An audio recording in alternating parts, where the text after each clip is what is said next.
Hey, what is up, my fellow figure fiends? This is episode 19 of the Figure Lowdown, and welcome to the stream. This is a stream or a show where I talk about figures of multiple scales, mostly 1/6 and 1/12. Sometimes I'll throw in a dash of 1/10 and 1/18 in there, just like today's episode. But yeah, for those of you who haven't been here, I appreciate you, all the new viewers coming through and giving us an opportunity, seeing what we're all about. And then for all those of you who have been here and continue to support me, as always, much love, and I appreciate the support and the time that you offer and you give to us, me in the stream, and everyone who supports us. So yeah, I appreciate you all. But as usual, figures every time. I'll get that down one day. Links in the description below to all the figures we're going to be talking about, or at least they should be there. If not, I'll go back and I'll correct those and I'll add those in later. Also, after the stream, I'll go ahead and put all the timestamps in there for all the figures that we discussed, so that way you can kind of, if you want to go back and reference it, or if you're catching on the replay, you can just kind of jump to whatever figure you want. You know, again, I just do that for convenience because I appreciate when others do that. So just looking out for all of you, my fellow collectors, my viewers, all of you showing the support. So I've got to pay it forward, right? And again, you know, I've said this, I mentioned this before, and throughout the stream, throughout some other streams, but just to reiterate, you know, the whole purpose of this stream, the reason why I do this stream is to kind of share the knowledge and share other figures that are out there, right, that are available. And they may not always be for everybody, but I just want to at least kind of present them and say, hey, like, there's other things out there besides Hot Toys, besides Marvel Legends, besides all those big hitters, right? There's a lot of lesser known figures out there, and yes, like I said, some of them may not be for everybody, but at least it's going to be there. And ultimately, I just want to provide the information and leave it all to you guys to decide if, you know, it's right for you, or maybe continue doing your research. But that's just something that I do myself. Every time I see a figure that I'm interested in, I do a little bit of research on it, including where to buy it. So I just want to be able to be added to be used as a resource, right? For those of you who are similar and do the same thing and want that research, hopefully I can provide some information and shed some light on some of these figures and help you with making your decision. So, but as usual, I just provide my experience, my opinions, as well as the those here on my panel, and I try not to persuade or try to. I don't want to say what people should and should not buy. Right? That's just up to them. Right? It's up to each collector. You guys all have your preferences. We all collect differently, and so I try not to say what people should and should not buy. I try to be neutral, not biased, and if I do come across that way, apologies. That's not my intention. But you know, again, I'm just here to share information and hopefully introduce things to you guys that you haven't seen before. All right, so with that, done enough rambling, but I just wanted to kind of reiterate that. I know that's kind of sprinkled out through previous episodes of the Figure Lowdown, but yeah, that's just, you know, one of the reasons why I made this stream and why I continue to do that. So without further ado, let me go ahead and bring in my first guest, my only guest for now. Maybe we might get some others, but we'll see. Returning back to the stream, ladies and gentlemen, you've got Mr. 14 Wellington. What is up, good sir? Wow. Yeah, give it up for him. Yeah, give it up for him, guys. Thanks, Jay. Yeah. Doing well. Really happy to be here. Good. I appreciate you coming through again. You know, I was kind of happy and surprised when you said you were willing to come back, because I thought you were going to be busy. I know Saturdays don't work for a lot of people, but I appreciate you coming through. And you know, as mentioned before, you're also a fellow multi-scale collector. I know you have. You sent me some pictures of your collection, and yeah, really impressive. So it seems like, you know, why not come on when you can and talk some figures and have someone else who appreciates the other scales in this hobby. So yeah, man, thank you for coming through. Oh, you're welcome. I am looking forward to actually talking about a couple of the figures that you've mentioned are going to be sort of looked at during this stream.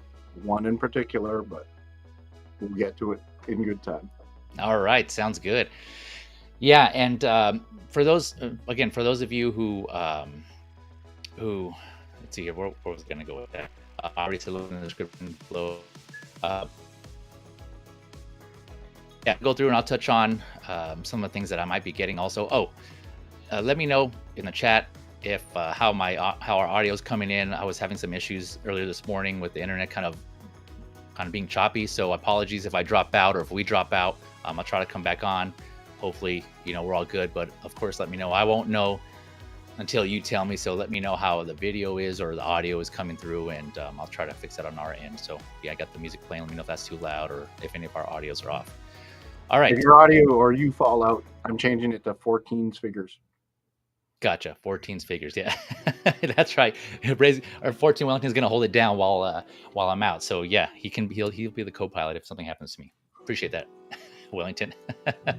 14. What do you want to go by, 14 or Wellington? Or call me by my real name. You know what it is. Okay, it's Ray. Okay, gotcha. Yeah, I wasn't sure. All right, Ray. Yeah, much easier. Thank you. I appreciate that. All right, so first figure on the agenda here. Look, it seems already getting a low bandwidth notification. Oh man. All right, here we go.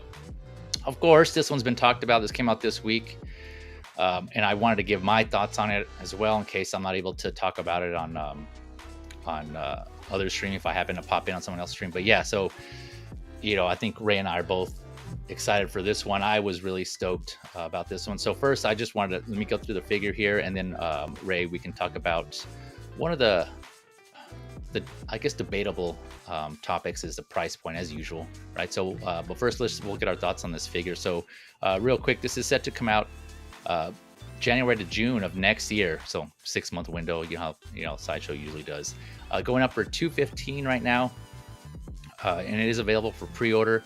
Again, shop around, see what works best for you. See if you find a place where you can get a good deal or even better deal than Sideshow offers. You guys know the drill. All right, so per the description here, newly designed body, seamless silicone arms and legs, right? Which I'll kind of touch on here in a little bit, but magnetic activated LED light up arc reactor and repulsor palms, 2 interchangeable masks, and I'll go through the photos here after I read this here. Pair of fists. Let's see here. So I already mentioned the repulsor palms, both battery operated, as well as the light up arc reactor there, and magnetic detachable countermeasure dispensers. Those are those discs on his hips. That's what they call the countermeasures dispensers.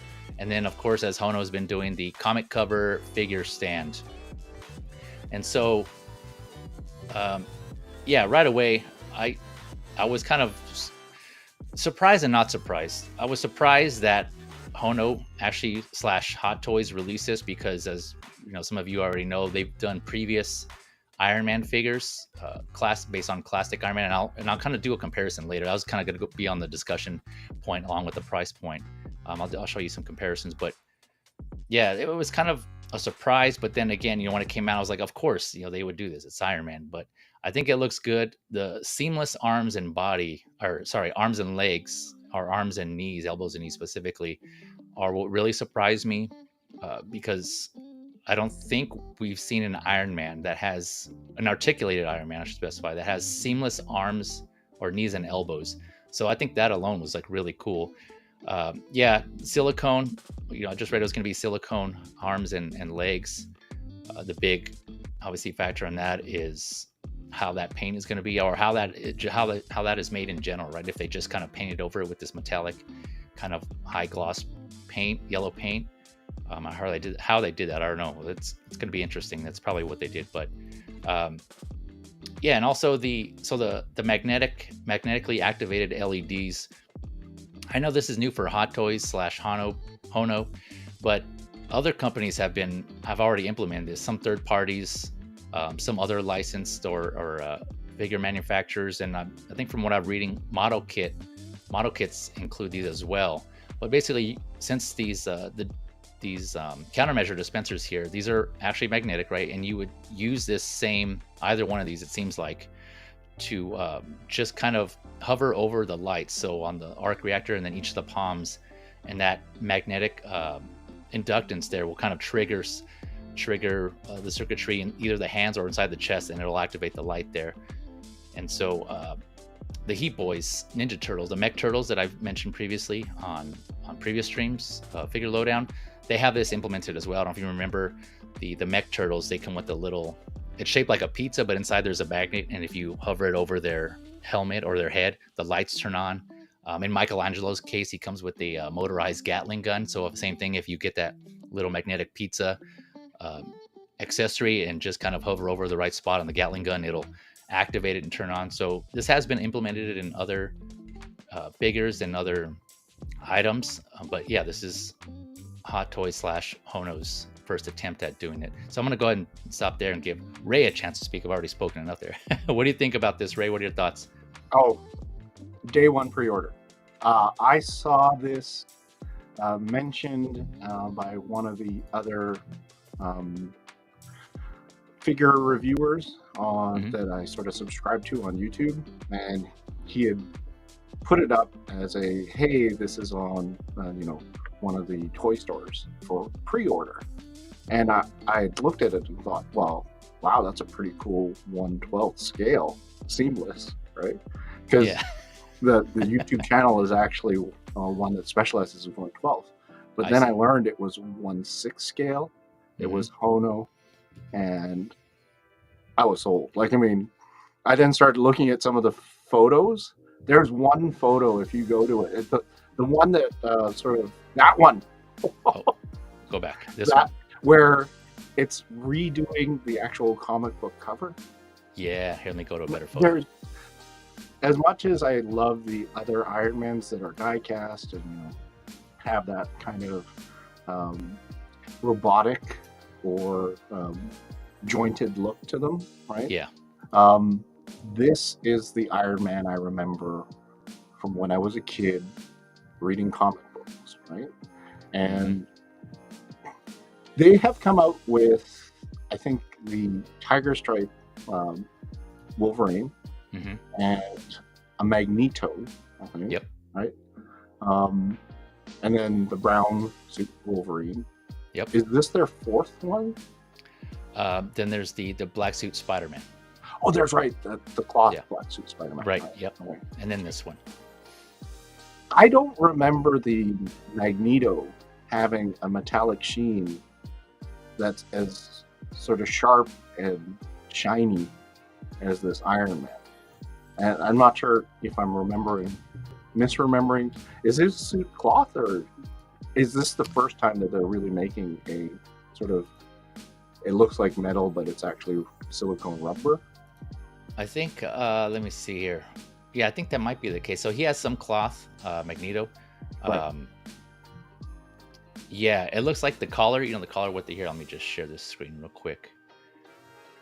So yeah, like right here, this part looks like it could be some sort of these rivets here type of thing. They could be probably somatic, but other than that, in his helmet, of course, it looks like it has like a metallic sheen, but everything else seems like it's cloth. Okay. So then this is literally their first figure where they're making it seamless. They're making it look like metal. It's shiny as possible. Yep, as all hell. It looks fantastic. Yeah. There's always going to be the concerns, right? You now got a seamless body. You now have silicone. Will it degrade? Will it tear?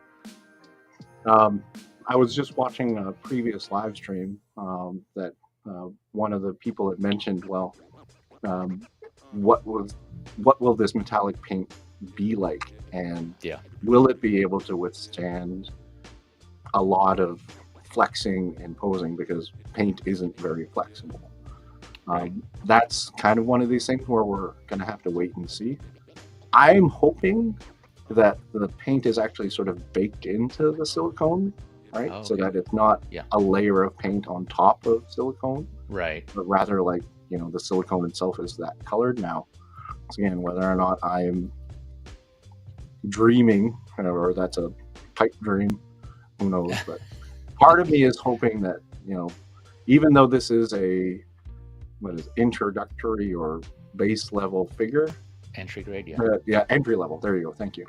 The quality that they've been able to produce so far, especially with what I've seen with the Wolverine figure, I really do have high hopes that this one's gonna be fantastic. Right? I'm hoping it is. And so you touched on, that's a good point on the putting in the paint with the silicone. I don't know, I would think that Hono has obviously they did their engineering, they did their homework, and you would think that they kind of approached this with the best way possible for this paint to kind of stay in place, right? Not to kind of chip or crack, but I think eventually that may just happen. I mean, that's kind of the question overall in general with Hono, right? That's still a mystery, is longevity. They just came out, and so we have no idea how long these are going to last. I mean, people are just now getting their Wolverines, and so we don't know what grade silicone they're using, and just that, how long it'll last. And so that's still a question, and that could maybe factor into the price. So I'm not sure, but yeah, I agree. The more I look at this, the more I'm with you. I'm like really liking this. And I said on previous streams, I trying to limit my Iron Man purchases because I already have a few of them, but not one like this, man. And yeah, again, the just the color, man, just a vibrant colors. It pops. And we were chatting off screen or behind the scenes there before we started that we both were into comics. It seems like you're still more so into it than I am, but a lot of the comic figures are the initial ones that catch my eye initially, and then kind of they have more of a presence to me than like other figures, and so those are the ones I'm typically drawn to. Again, hence why I started collecting Marvel Legends, and I have a bunch of those because I wanted that comic representation. So this one here is calling to me, but I'm trying to again weigh those options. They're like, do I need another Iron Man? How long is this one in college? How long is this going to last? Like I mentioned earlier in the stream, right? Just kind of doing my research, kind of thinking about it, making an informed decision on if I should get this or not. And it's tough, man. It's tough.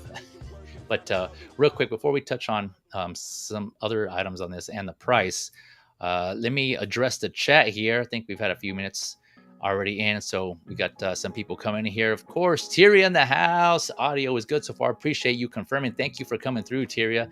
Hoping you're having a good weekend so far.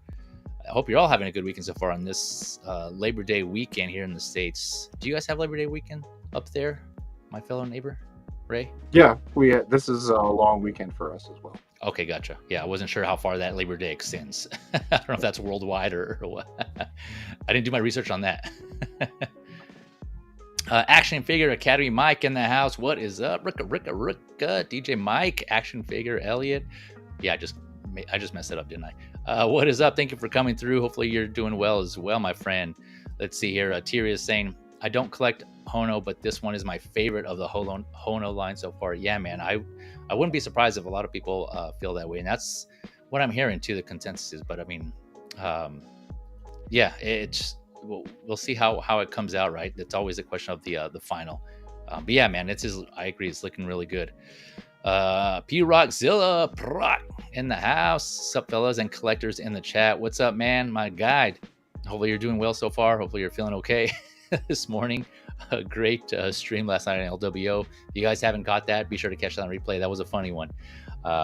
Yeah, so a little after dark moments there, but you know how they do. That's my guys over there. But yeah, what's up, P-Rock? Thank you for coming through, man. Let's see here. Mr. 14 Wellington doing double duties. I always appreciate you working up the crowd, sir. Let's see. S Beam in the house. What is up? Superior Beam. Speaking of Iron Man, I've told the story before, but for those that don't know, I call him Superior Beam because, Marvel vs. Capcom Iron Man has that move where he says Superior Attack. But when I first said it, I combined Superior Attack and Unibeam. Those are two moves he has, or two quotes he has in the game. I just combined them. And hence Superior Beam was born. So what is up, S-Beam? Let's see. He says my YouTube is being weird. Hope you get that. Hopefully got that fixed. Oh yeah, he did. Okay, gotcha. Nice. Okay, glad it wasn't us.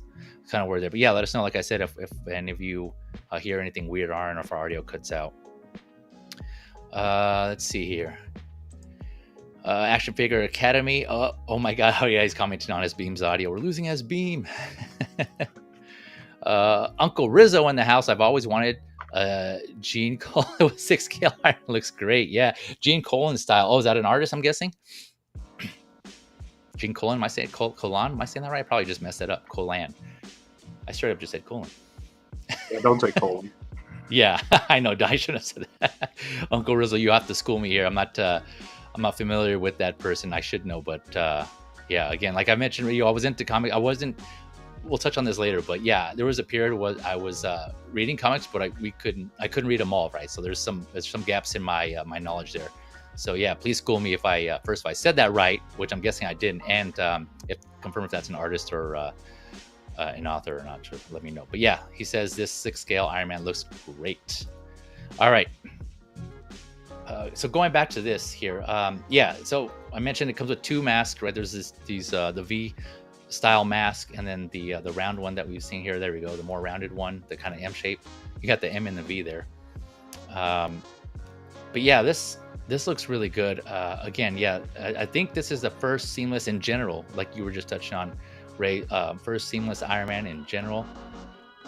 I kind of did like a quick Google search and I couldn't find anything. And if there is one, I don't know if it's articulated right. So I should say this is the first articulated seamless Iron Man. And again, this looks really good. You can see the comic in the back, and I do agree this kind of also has the Alex Ross type of sound. I think that's what you were hinting at, or unless you were referencing this comic right here, right? This one right here that it comes with. Yeah, okay, gotcha. Yeah, so I was thinking more Alex Ross, and I don't know others that mentioned that also, but yeah, I can definitely see that, and it's just, yeah, this just looks good. So going on to the controversial slash hot topic, I should say, of this is the price point. So I mentioned this comes out to $215, or at $215 right now currently, right? That's on Sideshow. I'm sure, again, you shop around, you can probably find a better deal and save some money where you can, or maybe more expensive, I don't know, depending on where you end up getting it from. But that's kind of where that's at right now. And then Hono in general, when they first came out, you know, they were listed as entry grade, right? I think it said entry grade pricing is what the first Wolverine had said. And so to me, I kind of took that as not necessarily cheap, because cheap is like inexpensive. That in itself, right? That could be subjective also. Like, what is cheap? You know, cheap compared to what? Same thing with expensive. What expensive compared to what? So, you know, it's kind of all about like what, comparing it to other things, right? What is it relative to? So entry grade to me seems like it's more of that, aiming for that audience who collects 1/12, like you were kind of touching on earlier, Ray, that 1/12 audience, or just those who haven't collected, who don't collect 1/6 in general, right? And they see the 1/6 prices and they're like, man, that's too much for me. What the hell? I'm not going to spend that much money on a 1/6 figure. I know we've all said that before we started collecting 1/6 figures. So this entry grade pricing or figure line in general, I think is kind of meant to appeal those who aren't already into 1/6 collecting, right? Because all of us who have been collecting for a while, 1/6 figures, we're already aware of the prices. We're already used to how much these can be. And those are personal choices, right? We decide to stay in the game. Some of us are like, you know what, it's too rich for my blood. I'm out. I can't do this anymore. Or, you know, we curate or cut back on how many we collect. And so we're all familiar with the pricing, but this is I think is meant to be for those who aren't familiar with it. And so, you know, $215, yes, that is higher than previous Hono figures, but again, I'm looking at it as both proportionally, right? You know, again, relative, or what, comparing it to other Iron Man or other figures in this kind of genre out there. And so if you look at Hot Toys, right, I'll say the parent company. I don't know if that's actually the case or not. I haven't looked to see how that Hono Hot Toys relationship is, but we'll just say Hot Toys. I'll keep it Hot Toys in. Those are almost more than twice what this is costing, right? So that already, that if you compare that, which I will do here in a second, with this, that pricing already looks more attractive, right, than $400+ for an Iron Man figure. And so but at the same time, I can see other people's argument, like, okay, yeah, the other figures, Wolverine was like, I'm trying to go off memory here, was 150. Spider-Man, the Black Suit Spider-Man, was pushing 180, I think. Magneto was like 170. So they're all sub 200. And so you kind of look at, okay, what is this bringing that's different from those figures? People have already touched on, you know, the magnetically activated LEDs. And so that it seems to be maybe, and the paint style, the paint approach, I guess, or the paint method on this, In a silicone, I don't know. Well, maybe the silicone's different. Or it doesn't. I mean, obviously, it doesn't say, it just says silicone arms and legs. So, you know, why would this be that much more if we're going to compare it to, let's say, Spider-Man? I think again that was like 180. Correct me in the chat if I'm wrong on that, but this is what, $30, about $30 more. So are those LED lights, those magnetically activated LED lights, worth that much more? So yeah, I don't know. That's a decision that we're all going to have to make for ourselves as collectors. You know, are we going to go in on this or not? But Ray, what are your thoughts on the price point and how this compares with the other Hono figures, and just in general compared to all the other 1/6 scale figures out there? It's harder to compare mainly because this isn't die-cast, right? Because the issue with a lot of the other Iron Mans that Hot Toys has sold, other than their, you know, ones that turn into pink panties, right? That were all plastic. Yeah, the pink panty problem. They moved away from those and then went into die-cast and then a slightly larger scale. So, you know, I've got the old Iron Mans that are all plastic, compare them to the die-cast. The die-cast ones are always a little bit taller, but then they're heavier and they're harder to pose. You can't put it really on a flight stand because the thing, you know, it's die-cast, it's heavier. Right. It then leads to the whole, you know, well, these are going to be jointed. Sometimes the joints start to then wear because of the weight of the die-cast in the limbs themselves. So Hot Toys, although they've got the premium price and supposedly the premium features, especially with a lot of the accessories, this one is going to be different in the sense that now you've got, it's, I guess, more silicone than it is plastic, right? It's going to be more posable. Whether or not it is going to be able to last, that's the big thing, right? Because people are going to pose the crap out of this one and take tons of photos.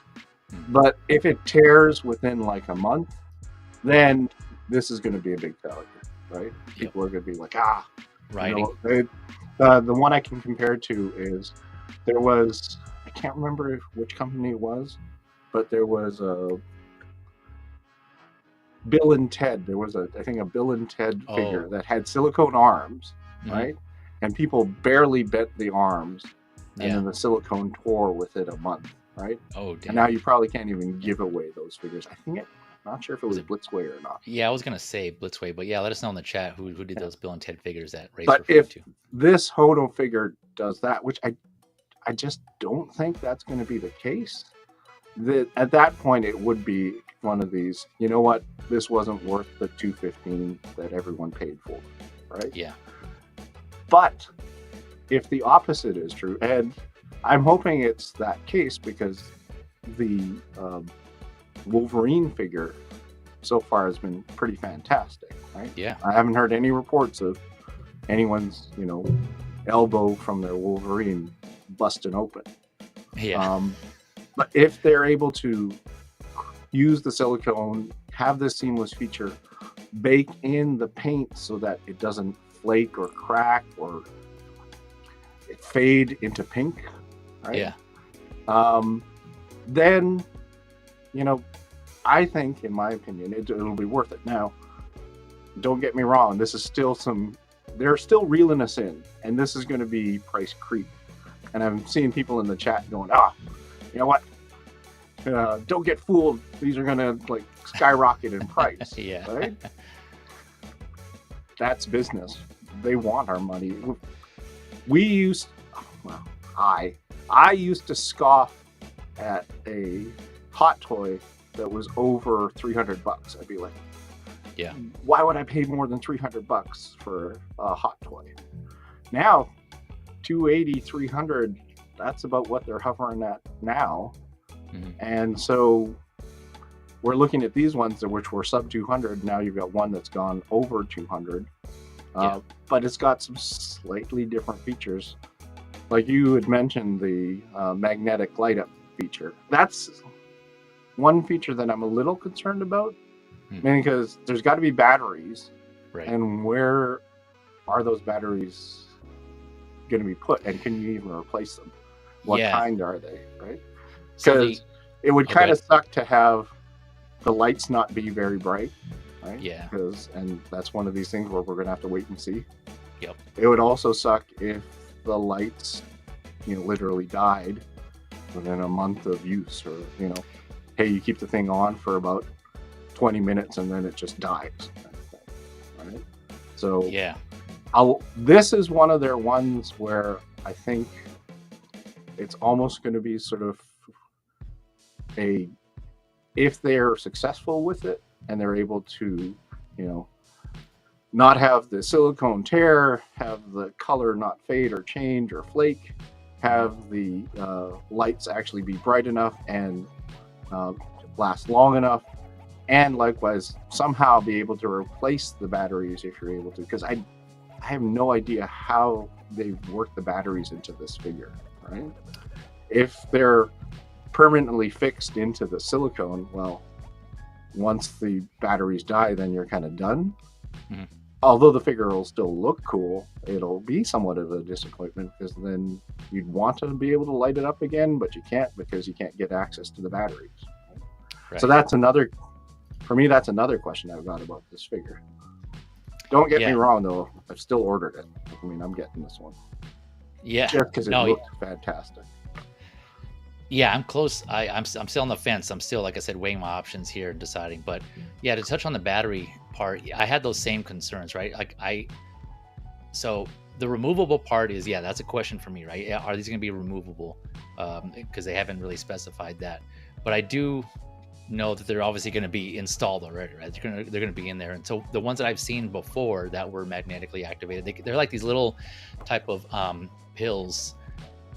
Type shape ones. I don't know if they use the same ones, but the ones I've seen, they're small, and I'm pretty sure they kind of just already put them in the palms. Right? There's only a set of palms that uses those. So, and the palms are interchangeable, right? So there's not going to be any wires that run from the forearm to the hand, because you interchange those. So I'm guessing that the lights are already going to be installed inside the palms. But again, whether you can remove those or not, that's still a question. So there's that aspect, but considering how small those are, right? The batteries obviously aren't going to be that big, and that's my other concern, was how long are those going to last, which ties into the replaceability, right? If you can actually replace those when those go out, and if not, that's something that people are going to have to kind of consider and think about. I will say though, how many of us do say, man, those batteries are more of a hassle than they're worth, and so they don't even put them in. For the figures that do, you have to use batteries, those button cell batteries, and it seems like a lot of people don't even bother, and it comes with them. Well, for the most part, at least here in the States. I know some countries don't have those, but the figures that do come with them, people don't even bother. They just leave them in the box, and so even though it has a light up function, they don't use it, and they just display it, without the light anyways. And so that's something to consider here, right? Like, if they do go out, how pissed are you going to be if, let's say, they did use the batteries and you weren't going to use them anyways, type of thing. So, but at the same time, again, the other side of it, I know people have modifications. There's those, the fusion reactors or similar things where they put or make their own kind of light kits. And so having that option to install those dummy batteries in there with the wiring into those battery compartments, right, to have it lit all the time. People do that option, right? So if these are already pre-installed and it makes it difficult to access that, then that's going to be another situation there. But again, just overall with this Hono line, there's still some questions that we don't know about, like you were touching on, right? This is still a newer line, and we don't know. So it's kind of one of those things. Do you want to be an early adopter and just be okay with maybe the lights not lasting as long, and just the figure itself be okay with that? And pulling the trigger, or do you want to just kind of take the wait and see approach and see how this comes out, and go from there? But I don't know, like as you mentioned, the Wolverine, the tiger stripe, the blue and yellow one that came out, that the consensus on that one was it was pretty positive. I don't think I've heard anyone say anything bad about it. I'm still waiting on mine personally. They haven't shipped for where I bought it from, but I'm looking forward to it. But the reviews I've seen, a lot of people are mentioning that it feels quality, right? It feels like a good quality figure, 1/6 figure for the price you're paying. And so my hopes are high for that one. I'm looking forward to that, but I don't know if that's going to be the case for all these figures, right? If they're going to be consistent with their quality, or that how they manufacture that figure with all these other figures. So I don't know. That's one of the questions. We just have kind of wait and see. It's kind of with the case with any figure, right? Any figure that comes out, it's like, do we want to wait and see, or do we want to just go and take the gamble and buy it if we're not familiar with the figure or the company? Especially with third parties, that's usually the case, right? And then obviously the risk on that is if you wait too long, there's a chance that it could sell out. Last I looked, the Wolverine, multiple places, it had already sold out just after it was released. I don't know if that's still the case. Do you know, Ray, the blue and yellow, or blue and, tiger stripe Wolverine? I'm not exactly sure. I know okay, no worries. Obviously the exclusive brown suit one right is waitlisted. I think you can still get the Magneto, so that's not waitlisted. Right. But the Wolverine, do you know if the blue and yellow one? Let me just quickly check. No, okay. Gotcha. I'm not sure off the top of my head. Okay, no worries. Yeah, if you don't know, it's okay. I was just curious. You don't have to scour the internet. But I just know that there was a few places that last I checked that it was sold out, just because the word was out, like, oh man, this figure's good, and there's a lot of comic fans, also fellow comic fans, right, and X-Men fans specifically. So, and again, that price point was tempting for a lot of people, and so they kind of pulled the trigger. So, speaking of, let me. Yep. I just checked the Sideshow website. The Tiger Stripe Wolverine is on waitlist there. Okay. Yeah. I knew on Sideshow, it was waitlisted. Thanks for confirming on that one. And I think, like I said, there's a couple of other places that I think I remember seeing, or people had said that they was sold out. So hopefully if you're interested in that one, you can still get it, that blue and yellow Tiger Stripe. But again, longevity. We don't know how these are going to last. So going back to the price point and comparisons and entry grade, that whole thing, I put together the slide here because I was curious myself, and so I wanted to see how this would compare.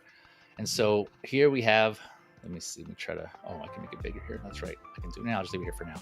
So this is just to kind of give you an idea, this is what I typically do for myself, when I kind of do my own research, and I kind of to help me make informed decisions on things in general, right? I can look at all the options and I compare. And so I put this together. This is a combination of comparing the 1/12 and 1/6 figures, right? So again, it is kind of more generalized to cover both. For those who are just looking for any type of classic Iron Man representation, right? This is something that they may want to look at. If you're just looking for a 1/6 scale representation, then obviously you can just eliminate the 1/12 scale ones and go from there. But so to kind of go back to what I was referring to. So here in the top left, we have the Marvel Legends classic suit Iron Man, and then there's these two that kind of are closer in comparison to this Hono one, and these are about $25. I kind of went for MSRP, right? So that's kind of what I was aiming for. I mean, you could probably buy it cheaper at some places, but I just wanted to kind of keep it somewhat consistent at MSRP prices. That's what I put here. So these are just MRP prices, MSRP, I should say. So that's the Marvel Legends. That's 1/12, obviously. And then to the right of that here, this is the Medicom MAFEX, and this is 115. I don't have all the these are all accessories here. Yeah, so this is $115. So this is one of the higher kind of premium type 1/12 scale figures. That's why it's more. Usually their articulation is better than Marvel Legends. The quality feels overall a bit better, and they usually come with more accessories than Marvel Legends do. So you can see this one here comes with the proton cannon, again referring back to Marvel vs. Capcom, but even though it doesn't really go with him, but I guess they figured they'd include that to help sell the figure. So he has a few interchangeable faceplates here, so you can see these accessories that come with the MAFEX version. And then we go to the bottom left here. So this is the Hot Toys Comic Origins Iron Man that came out, I want to say it was last year, a couple of years ago. And these bottom two here are the 1/6 scale figures. So this Comic Origins one is $410. Right now, again, that was what it was on Sideshow when that was released here in the States. So there's that version. That version, a lot of people complained about the plastic clear pieces, but you can remove those. I'm not sure all of them. I can't remember exactly. It's been a minute, but I know some of them you can remove. But that was bigger complaint on there, and obviously this is more gold and red. And then recently they released this Hot Toys Classic version of Iron Man here on the bottom right. and that was $400, and that was kind of more akin to the comics there, even though it's labeled classic, right? The only thing was that with that is that was limited. I forget how many. I want to say it was maybe 1,500. I don't know. Correct me again in the chat, but I just know it was limited, right? It wasn't readily available everywhere, and that was a Hot Toys exclusive, right? So there wasn't that many.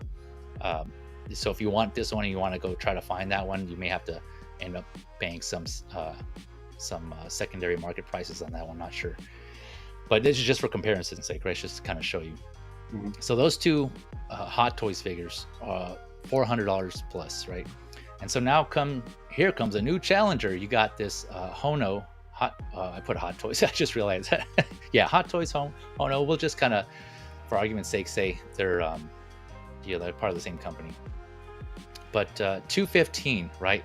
And so this is what I was talking about earlier. This is that entry grade pricing that they I think is what they're aiming for, right? You can see in between here, right? There's a gap between this 115, we'll go the higher end 12 scale, and these Hot Toys Iron Man, right? 400, 115. There's almost like a $300 gap there, right? There's nothing in the middle. So it's either one extreme or the other. And so you can kind of go both ways, right? You can do 112 scale, even higher end, which would probably put it, in the $200 range, and people would be like, get the hell out of here. I'm not paying $200 for a 112 scale figure, right? And then the other option is to make a cheaper 1/6 scale figure. Again, cheaper, right? Quote unquote. And so that's, that's where I think Hono is trying to cater to that audience there in between. Again, that either aren't into already 1/6 or who mostly collect 1/12, thinking about going to 1/6, maybe dipping their toes. But they're like, I'm not going to pay those $300+ 1/6 scale figures. So this seems more appealing, right? You compare 400 to 215. And that does seem more appealing to those who now wouldn't have thought otherwise to buy a 1/6 scale figure. Now they may be considering it. And you can then kind of use this same, carry it over to the previous Hono figures, right? The Wolverines, the Magneto, and the Spider-Man, right?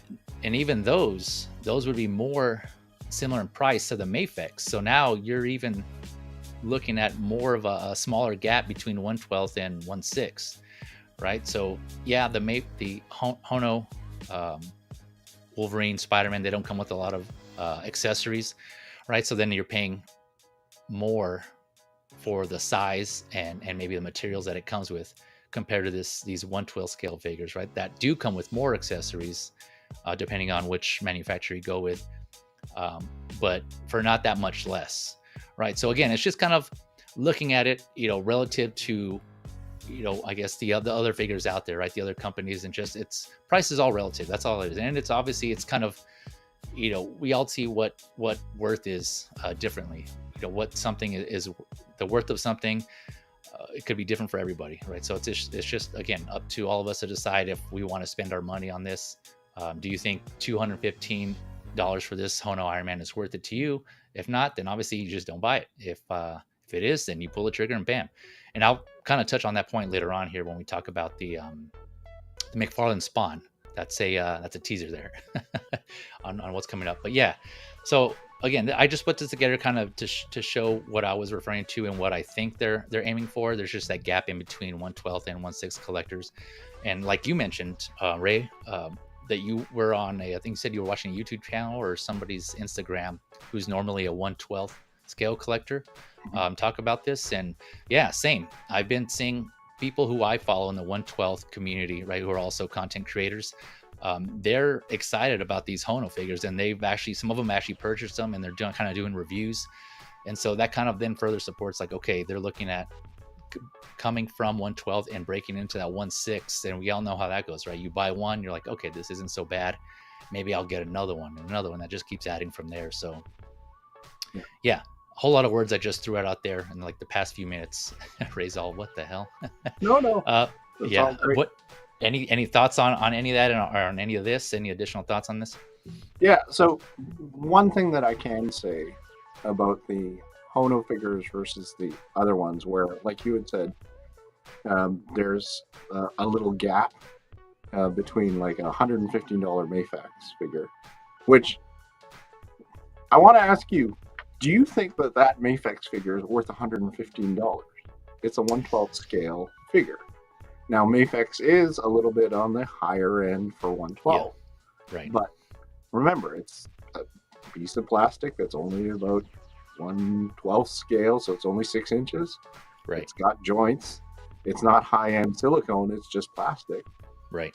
Do you feel like, hey, I'm getting my money's worth by paying $115 for Iron Man classic look MAFEX or MAFEX, however you want to say it? Yeah, either or. Tomato, tomato. I gotcha. To me, I want to say yes because I actually ended up buying that. So both of these figures up here, the 1/12 scale figures, the Iron Man MAFEX, and one version, I think the one on the this right here, this Marvel Legends, I got because again, I was drawn to this comic inspired Iron Man, even though, you know, to B-Rock's point, I wasn't really into the comics. So I just liked the art style and some of the art, and just kind of the history on that. It just looked cool. Like I was attracted to the art, to the comic style. But yeah, to answer your question, yeah, I thought personally that the MAFEX warranted the price, because I know they're around that price range anyways, depending on where you buy it from. They can range from $80 to $100. Not gonna lie, the proton cannon did it for me because I wanted. Yeah, I'm a big fan of Marvel vs. Capcom. I know I mentioned that before, and so I bought a lot of figures kind of based on those characters. And so when I saw that, I'm like, okay, I was part of that group. Like, all right, I'm sold. And so yeah, I got it. But again, I'm familiar with MAFEX figures also. I know they're pretty good. The quality's pretty good. And they have their issues, but for the most part, they're pretty good figures, solid figures. Right.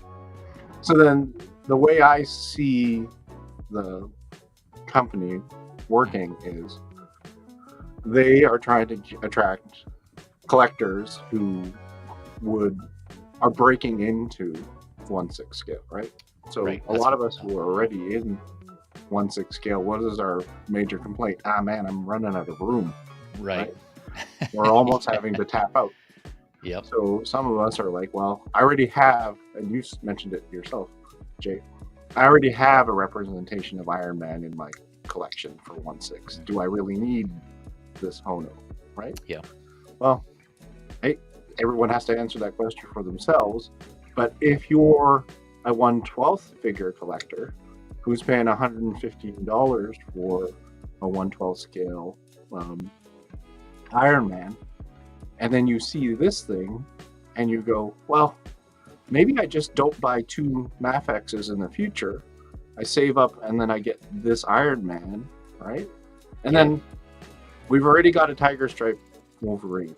We now have a Iron Man that literally looks like it's been ripped from the comic book. Mm-hmm. I'm really excited to see if Hono does an Incredible Hulk, right?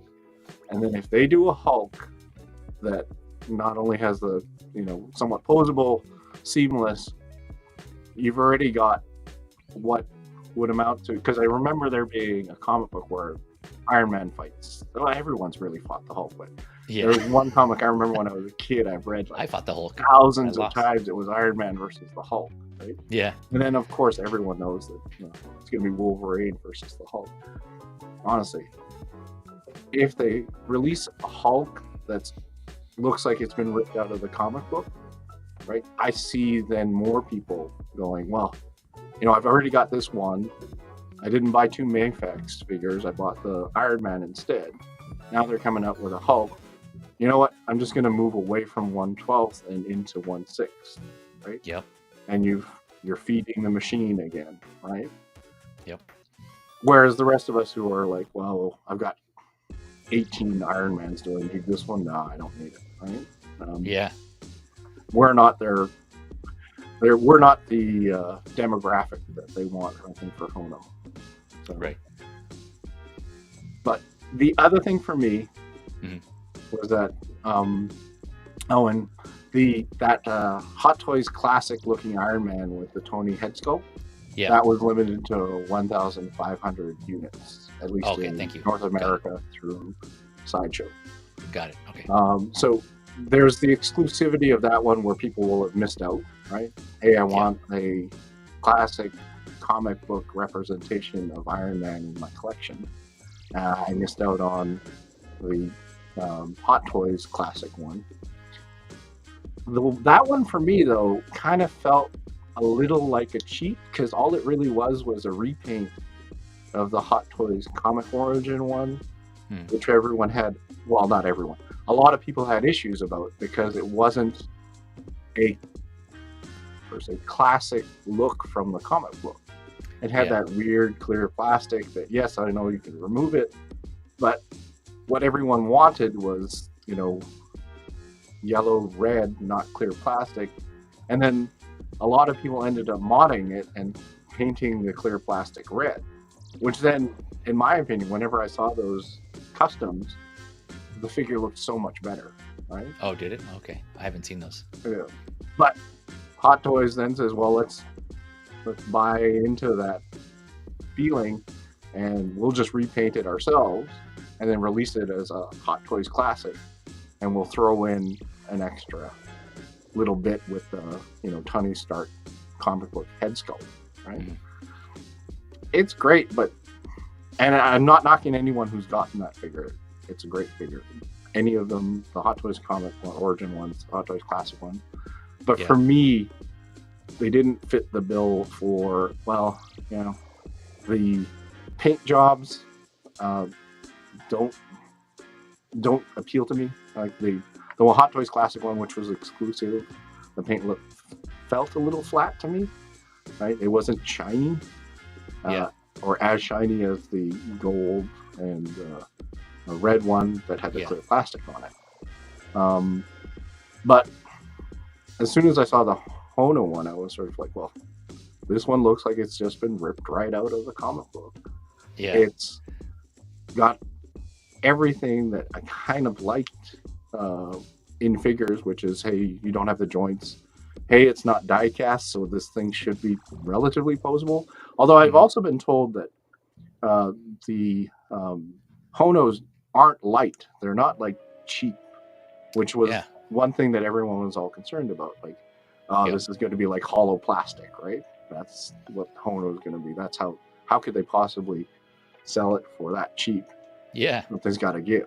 Yet everyone who I've seen who's gotten the Hono Tiger Stripe Wolverine have said, no, this figure is actually pretty solid.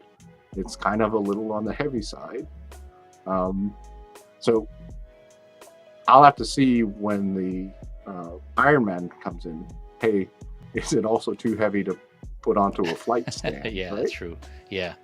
So there's a lot of wait and sees, but I am pretty excited about what happens with this Iron Man. And I honestly think it'll probably go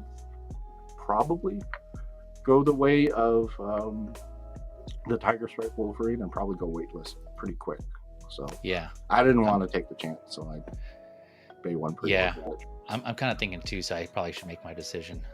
You know, I shouldn't wait too long, I should say, to make my decision, you know, if I end up wanting this. But especially considering that, like I said, it comes out January to June of next year, right? So as early as January and as late as mid-year next year. But granted, there's no delays, so we shall see. But another thing I was going to touch on is, like, a lot of people have already commented that, you know, why is Hono using the first to use kind of these magnetic lights, right? These magnetically activated lights, and just have more seamless figures in general.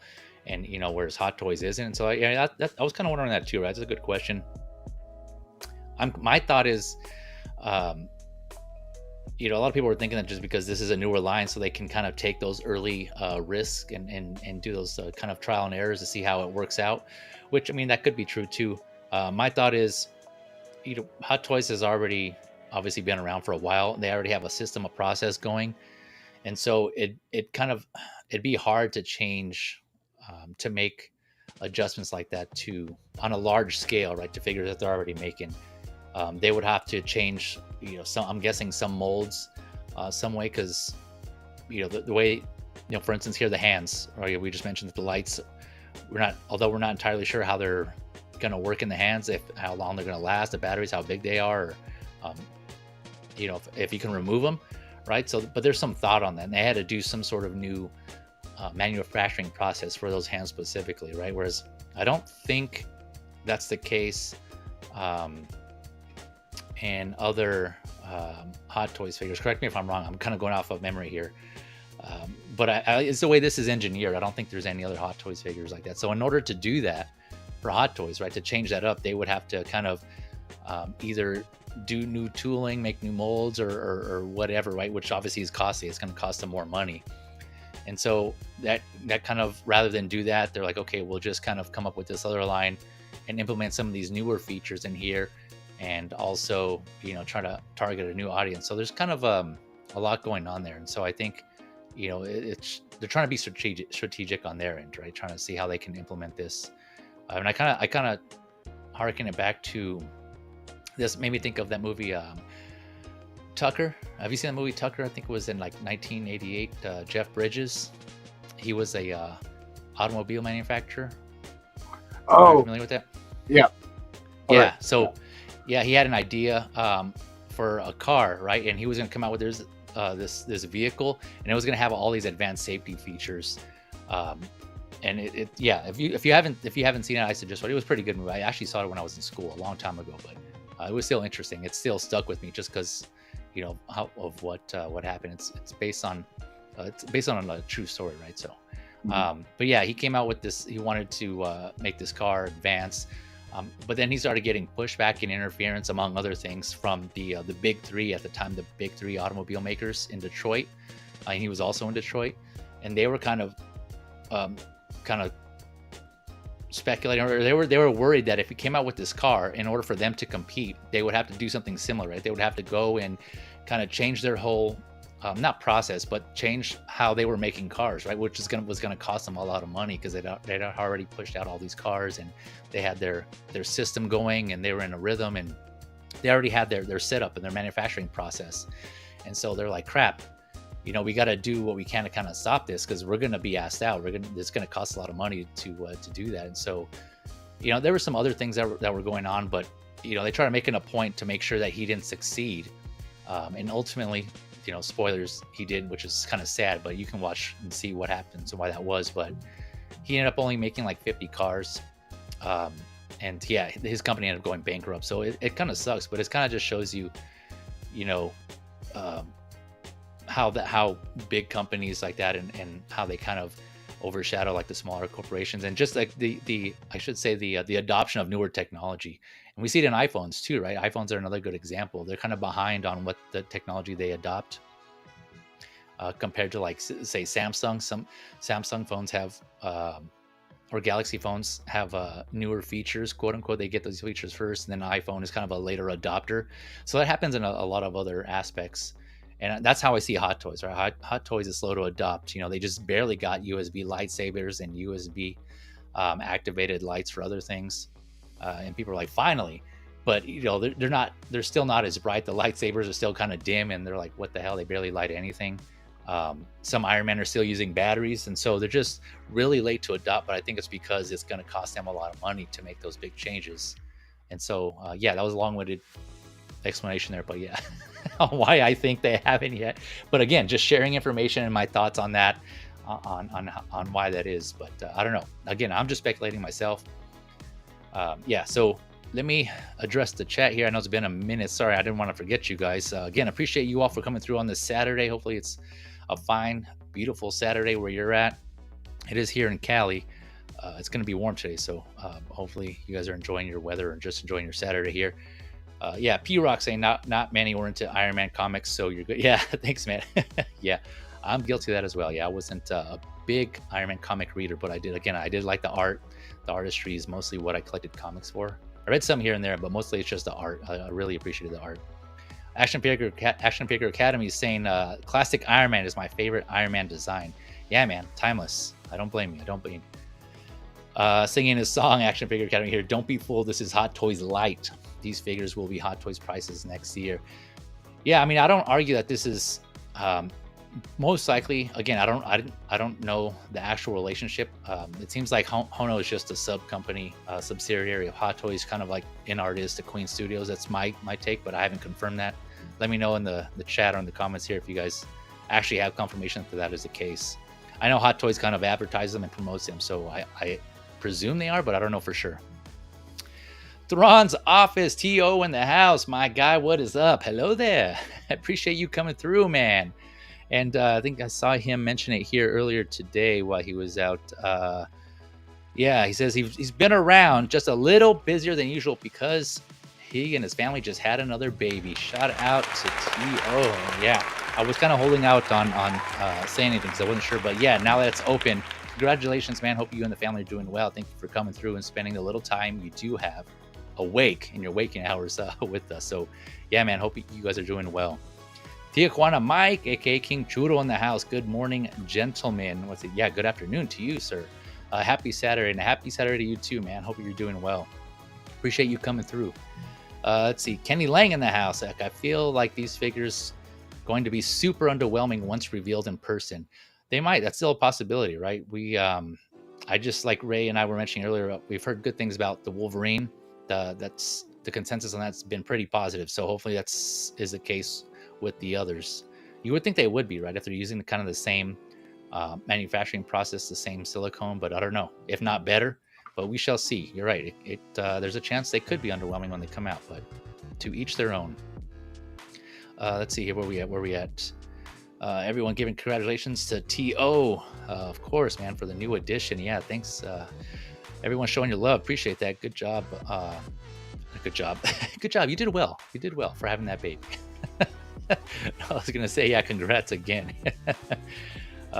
Yep, he's saying here, Thrawn's office, but it's all worth it. Kids are the best. Yeah, having two, I agree. Of course, there's those ups and downs, those stressors, but yeah, in the end, I agree, man. It's all worth it. And I'm happy for you and the family. Let's see. Tiger Stripe. Oh, you rock. Hi, man. Yeah, Tiger Stripe Wolverine is referring to.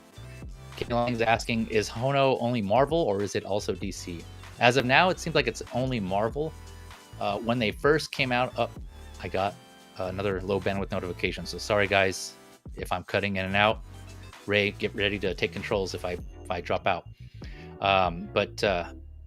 Yeah, so it seems like so far it's only Marvel. But when they first came out, when Hono was kind of advertising themselves, they said something about crossing pop culture icons or pop culture topics or things like that. They just kind of use the word pop culture, so I don't know to what extent they're going to go. It hasn't really cleared, but so far, yeah, it's only been Marvel based. And of course, we're still waiting on that Thor.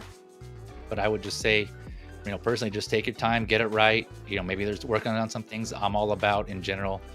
Take the time you need to get something right. I personally can wait. I'm no rush. I'd rather have quality over speed or getting something right away. So that's just me, though. I know some people are a little more or less patient and they want things now. We're kind of more in that era, that generation now where we're we have access to things quicker, so it's kind of carries over to other aspects.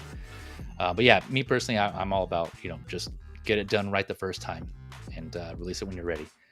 Collection Obsession in the house. Thank you for coming through. Appreciate you. He says, he or she, they say, I hope Hono does the classic Fantastic Four. I'd be so stoked. Yeah, that would be cool. People mentioned, like Ray said, the Hulk. The possibilities are endless, right? Just like, what is it, Skittles? I know it tastes rainbow. Who has the slogan, the possibilities are endless? I'm forgetting now. But yeah, anyways, yeah, possibilities are endless on who or what they could do, right? There's just so many options. But again, that could be, we could be seeing a different tune if later on down the line they come out and, like Ray said, these don't hold up that long or they don't last that long, or okay, everyone's just either they just stop, they're all out of Hono, and then that could be a chain reaction. Then people stop buying, and then Hono goes back to the drawing board. Okay, how do we improve these? They improve them, but then the price goes up. It's a never-ending cycle, right? It's just all those things that long-term things you got to consider, right? How that's going to happen. So it's just a give and take relationship, consumers and just products and goods and services, right? It's just how it is, consumerism. The Tucker was way ahead of his time. My man, he knows what I'm talking about. Of course, if anybody know Mike, Action Figure Academy would know. Yeah, it was. He's talking about the Tucker with the Tucker 48, I think they called it. That was a vehicle that they made in that movie in Tucker, right? It was actually directed by Francis Ford Coppola too. I went back and I either I didn't realize that or I had forgotten, because when I went back to look it up, I saw that he directed it. So yeah, Jeff stars Jeff Bridges. He's in it too. So yeah. Again, good, interesting movie. I recommend. Just again, just in general, to see how big companies, approach the little companies. And granted, this was, post World War II era, but still, that I'm sure some of that still goes on today. Local Lou in the house. What's poppin', people? Yeah, boy. Yeah, what is up, Local Lou? Thank you for coming through, man. Hope you're doing well. Let's see here. 14. Lou's shouting out 14 here. He's also in on this Hono Iron Man. Yep, I figure you would be too. I put my money on it. Let's see here. Local Lou's Hot Toys, to my knowledge, Hono is no different than DX line in name. Still has the Hot Toys logo on the boxes. Yeah, kind of like Mike was saying earlier, Action Figure Academy, right? Mike labels it Hot Toys Light, and again, that's kind of going to. It seems like more companies are doing this nowadays, right? That's kind of like the new thing. Again, Queen has in art. I think J&D. I haven't been following them too closely, but don't they have J&D Light? Ray, isn't that a thing now? I'm Right? not sure. No. Okay. So They're 1/6 the one figures. thing I know I'd say is that Go ahead. once the other companies that were doing the super high-end figures that are like $500 plus, I started Yeah. ignoring them because I was sort Yeah. of like, everyone's got to make a call, right? Right. Um, I'm not spending that much on Harry Potter. Yeah, same. I haven't. There hasn't been an in art figure or any other high premium, quote unquote, 6 scale figure that I've like. Oh, I'm willing to spend that money.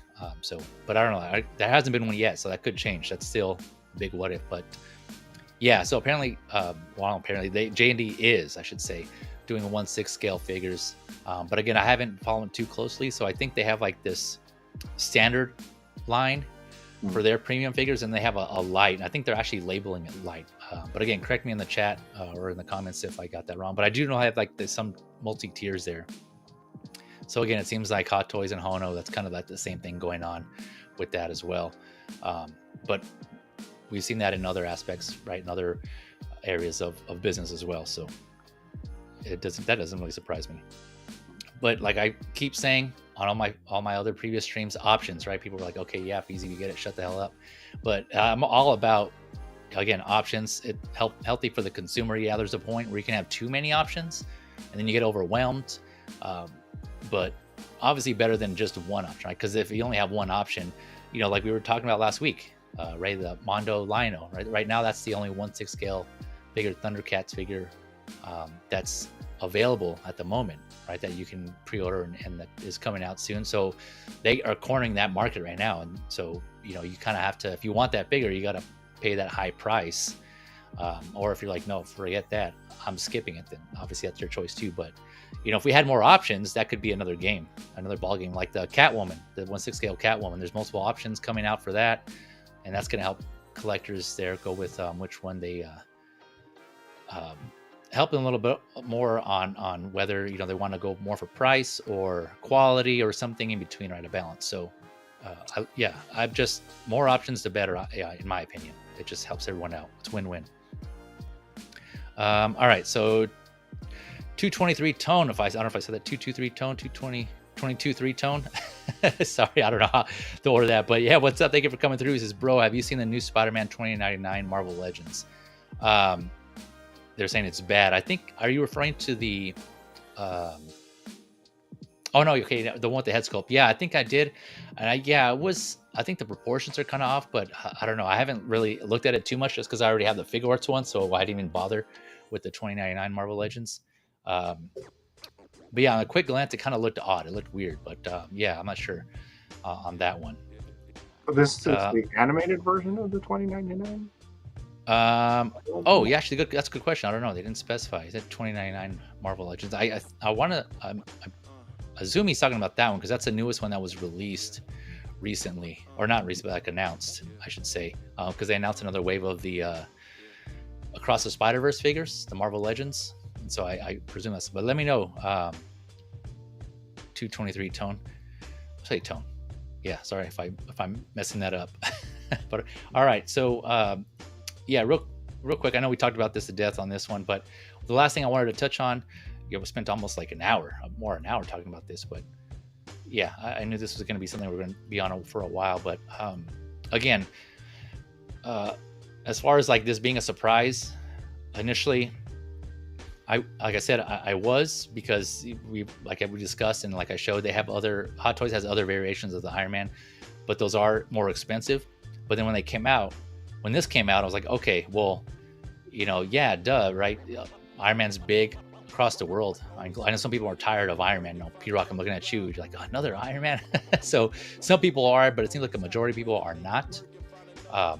But it just makes sense because of that. It makes sense for Hono to come out with another figure. So I'm putting my money on seeing variants, right? Just like the Wolverine, we obviously got the blue and the tiger stripe, and then you mentioned earlier, Ray, the brown suit Wolverine came out, and they just did a variant of that.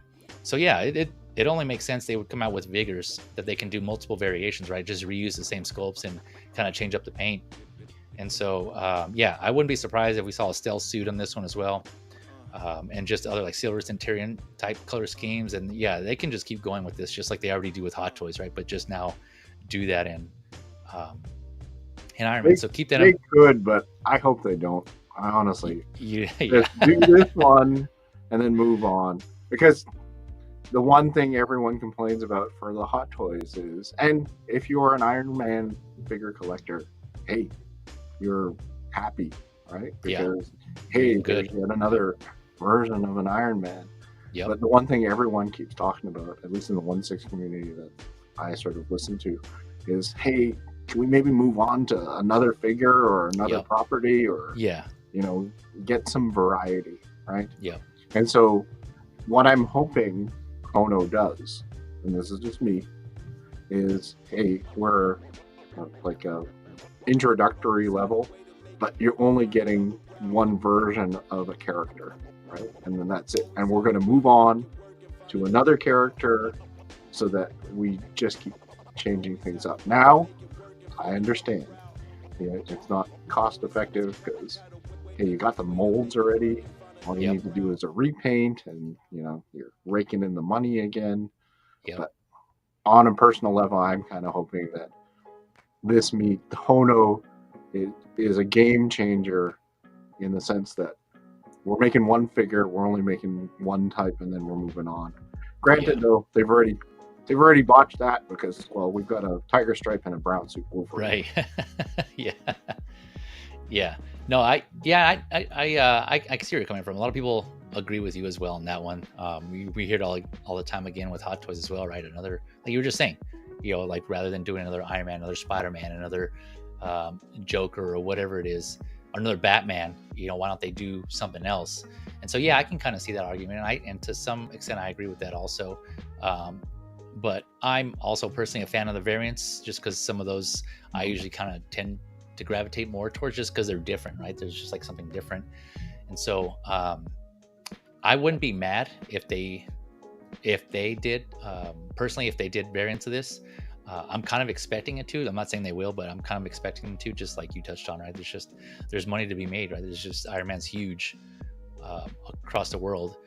And so they can always have that, going along with some other new character or figure simultaneously, right? Kind of like, multiple figures there in the pipeline. This one's kind of keep this going. And that could be the same with any of the ones they already have, right? Spider-Man, they can come out with variants for Spider-Man and other variants for Wolverine. So I don't know. We shall see. So there's something to keep in mind there, folks. Also, maybe if you want to hold out, maybe see what else they come out with. What other variants? I'm guessing those might be limited, just like the brown suit Wolverine was, right? That was limited. That was a variant, but that was limited. So, maybe that's like a best of both worlds, right? They're not coming out with something they make too many of, but they do just a few of them for those who do want it. But they're not going to make a large quantity. So, yeah, just again, some to kind of add to your considerations on whether you want to pull the trigger on this or not. Yeah, go ahead. Jake. I can't pull them up. There's a Chris Allen who's made a comment about what are your thoughts on the Kickstarter medieval spawn. There we go. Let's move away from Hono. Let's go. Yeah. Go, sorry. Yeah. That's a cue card. Yeah. Wrap it up. Yeah. All right. Here we go. Yeah. Sorry. I was just a lot of thoughts on this one. So my bad. Cool. I just wanted to get it all out because I don't know when else I'm going to have a chance to discuss it again. So yeah, let's go here. All right. Moving on to the next figure here. appreciate all of your patience on this one. Let's see here. Could share that one and share. Oh, switching it up. Let's try this again. Let's see, where was I? Nope. Oh, there we go. All right. This is the still 1/6 scale figures. We're still got a couple more. So this is the 1/6 scale Shark Toys Frost Demon King. So I saw this. One of the reasons I wanted to talk about this, and I'll kind of touch on here in a little bit, is there was they released, or they announced another version of this. I think let's see, within a year, right? So I was kind of confused on this. It seems like this is a popular character, but this one is, let's see here. Let me go over the specs on this one here. So there's two versions. There's the standard and deluxe. The standard is 308 USD. The deluxe is 560 USD. The only difference being that the deluxe comes with, can we go back to here? There we go. Oh, I'm not even sharing my screen here. There we go. And enhance. All right, my bad. Okay, here we go. The only difference being this throne here, this frost throne, comes with the deluxe. The standard does not have that. So everything else that you see in the picture comes with both versions. You know, all the hands and the other accessories here. The light up eyes comes in both versions. And it's just a throne that comes with the deluxe. So just keep that in mind. Let's see here. And yeah, Crystal, I'm not trying to ignore you, but yeah, we'll touch on that and here in a little bit. Let me get through these other figures here. So thank you for queuing me up and letting me know, hey, come on, let's go. And Ray also. Let's see here. So the throne is, you got the dimensions here in centimeters. You got the height 46 centimeters, width 36, and the depth 35 centimeters. So that equates to 18 inches high, 14 inches in width, and then the depth is just under 14 inches, so like 13.8 inches. So kind of give you an idea on that. The figure itself, though, I couldn't get the dimensions on the figure, but you know, I'll go through the pictures here and we'll show him sitting down. That kind of gives you an idea of how tall he is, but he's going to be, seems like he's going to be a big boy.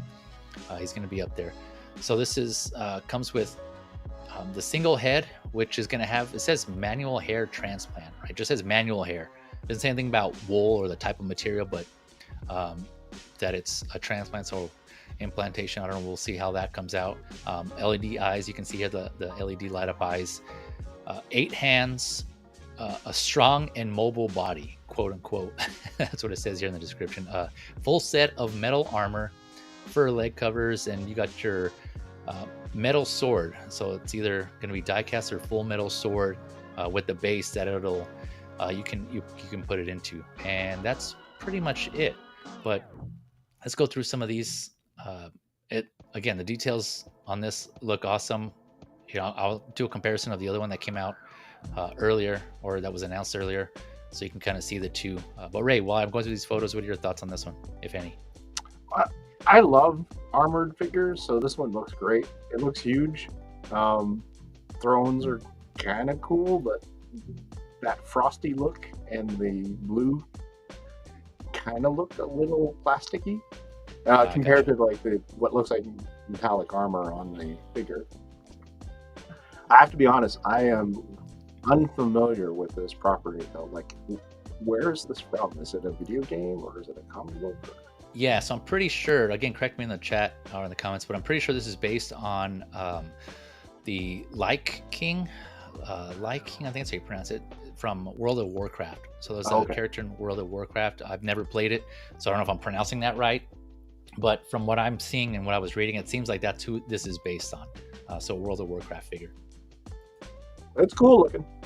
I mean, although this photo of him walking, when you had said posable, I was like, come on now. This is about as dynamic as you're going to get this guy. Because there's no way you're going to be able to articulate all these limbs with that much armor, right? Yeah, right. Yeah, I'm anticipating some limited articulation there. It's kind of one of those things where, you know, sacrificing aesthetics for articulation. And just the gear that he has on. But again, I've never played the game, so I don't know how mobile he is in there to begin with. Maybe this is what he does most of the time. He's just sitting there in his throne, just supervising, making sure everybody has their hard hats on and their safety protective equipment. I don't know, but it looks badass though. one other concern I have with regards Yep. to this figure is the eyes, right? Because every single photo that they're showing for, I guess, this prototype, Yeah. the eyes appear to be lit up. Right. Right? Do they have any photos with the eyes not lit up? Because quite often I find if the proto shows eyes that are lit up, Yeah. there's a reason for it. And then if they're not lit up, it detracts from the figure. It becomes just this sort of like, it looks not as striking, right? Yeah. And I see what then you're saying. obviously it says LED light up eyes. Well, Right. great, but then how you can't have them lit all the time. Right. So I'm just wondering, do they have a photo of the figure without lit up eyes? I haven't seen any photos without them, but yeah, that's the thing, right? I don't know if these are photoshopped or this is actually how bright they are, because they do seem kind of bright. Right. But this kind of just, to me, it kind of seems like it just adds to it, right? I think it would still look badass if the lights weren't lit up. Mhm. But yeah, I think the big draw is just the armor and the detail and the paint on this figure, and not really the eyes for me personally. If I were to get this, but yeah, it's a good question. Like, how is this? It doesn't say how the lights are activated. If you need, most likely I'm guessing batteries, but if it's a switch or if it's magnetic, it doesn't mention the magnetic. So I'm gonna say it's typical button cell batteries. If they don't specify anything, I always kind of just assume like the worst part of it, right? The cheapest and the least effective method of something, or the cheapest approach. Mhm. But I don't know. Yeah, so yeah, we went through all these photos. I didn't see anything without him off, but that's a good point. I didn't catch that. There wasn't any photos without them. I would just think they're probably just white. His eyes would just be white. You hope, but Yeah. it's always one thing that when I look at proto photos, I'm sort of like, hey, it's great, light up eyes, but can you show us what it looks like without the lit up eyes? Yeah. Would that be a deal breaker for you though? If No, they- not in this case, okay. not for me, but I'm not interested in this property, so I wouldn't really Gotcha. be getting this figure. But it would be one that would, if I was interested in the property, I'd be wanting to know, right? Because if without the light up eyes, it looks like an empty helmet, right? Oh, I see what you're saying. Then I'd be a little disappointed, right? Oh, okay. It maybe, yeah. I think for me, okay, since you put it that way, I think I would still be okay, because sometimes we see figures where their masks are it's just all black, right? And in the openings of the helmet, and that it makes it more kind of mysterious and more intimidating, because you don't know, kind of like the Nazgul from Lord of the Rings. I think that's how you say him, right? The Right. right. It's just all like they have a hood, but it's just all dark in there, so it's a little more scary because you don't know what's in there. It's a little more intimidating, and kind of like Magneto too. There's some art. There's some drawings where Magneto's face, his helmet is just all black, right? You can't see his eyes or his mouth or any part of his face, and those drawings, those depictions of him look kind of badass in my opinion. So for me personally, I wouldn't see that as a bad thing if it just, you couldn't see his eyes. But yeah, I don't know. You're right. I still would be interested because you can see his nose and his mouth, so it would just be his eyes that you can't see. Yeah, I don't know. It's interesting. That's a good point there. But this does look cool. Look again, the intricacies and the details in the armor and the sculpt and the painting. It looks pretty badass. So for all of you World of Warcraft fans, there's some options out there, and I'll do a comparison here. But let me go back to the chat real quick. Let's see here. Where am I at? Geo in the house, the movie canon. Hello, collectors. Hello, good sir. Thank you for coming through. Hopefully, you're having a good Saturday so far. My man Calvin, low key collector, also joining us. What's going on, everybody? What is up, my guy? Hopefully, you're doing well, man. Let's see here. Let's see. Yes, everyone's saying what's up to everyone. Appreciate you guys coming through. Low key say P-Rock Diddy. Giving P-Rock another name. That's good. Yesterday we were calling him Pineapple Rock, and if you want to know why, go catch LWO tomorrow. Tomorrow. Yeah, last night's stream of LWO on the replay was on Mario El Profesoro's channel. There, so go check that out. Danny Lee in the house. What's up, boys? What is up, my guy? Thank you for coming through, man. Hopefully you're doing well as well. P-Rock saying this looks cool. Yeah, man, I agree. Phil, Rogue One Photographies. Hey, Jay and all, dropping in to say hi. Have a great stream, guys. I appreciate you coming through, Phil. And again, happy birthday to your son. Hopefully you guys are having a good day, and your son is having a blast. I'm sure you're making it memorable for him. So yeah, appreciate you coming and stopping by, even though what that's going on. That means a lot to me. So thank you again, Phil. Hopefully you're doing well. My best to you and the family. All right, so the comparison here that I got, let me go on to the next one here. Go back to my handy slides. All right, so on the left we have so this is the one that I covered this on episode 17 of the Figure Lowdown a little more in depth. So if you're curious, go check that out. Obviously on my channel, I have the playlist of the Figure Lowdowns that I've done. You can check it out there, but it's episode 17. Let me see where I'm at here. And they also did a 1/12 scale version of this too. So for you 1/12 scale collectors, if you're interested in this, or I should say a smaller scale. I'm not sure if it's actually 1/12, but it's in a smaller scale. And that was Titan Toys did that one. That's up for pre-order still, I believe. And that was in episode 15 of the Figure Lowdown. So you have that. If you're interested in that, go check that out. Again, I have timestamps in all my videos, so you can jump right to it once you get to that video. Episode 17 and episode 15 of the Figure Lowdown. But yeah, on the left, we have the 108 toys. And it's weird because it says the Scourge Lord, but I've seen it listed on the internet and on sites as Frozen Demon King here. So that's this one here on the left. This is the 108 Toys Frozen Demon King. And on the right is the one we were just talking about. This is the Frost Demon King. So you can see the difference in the price there. It's $275 versus $308. And again, I think these are both based on the Lich King. That's Lich.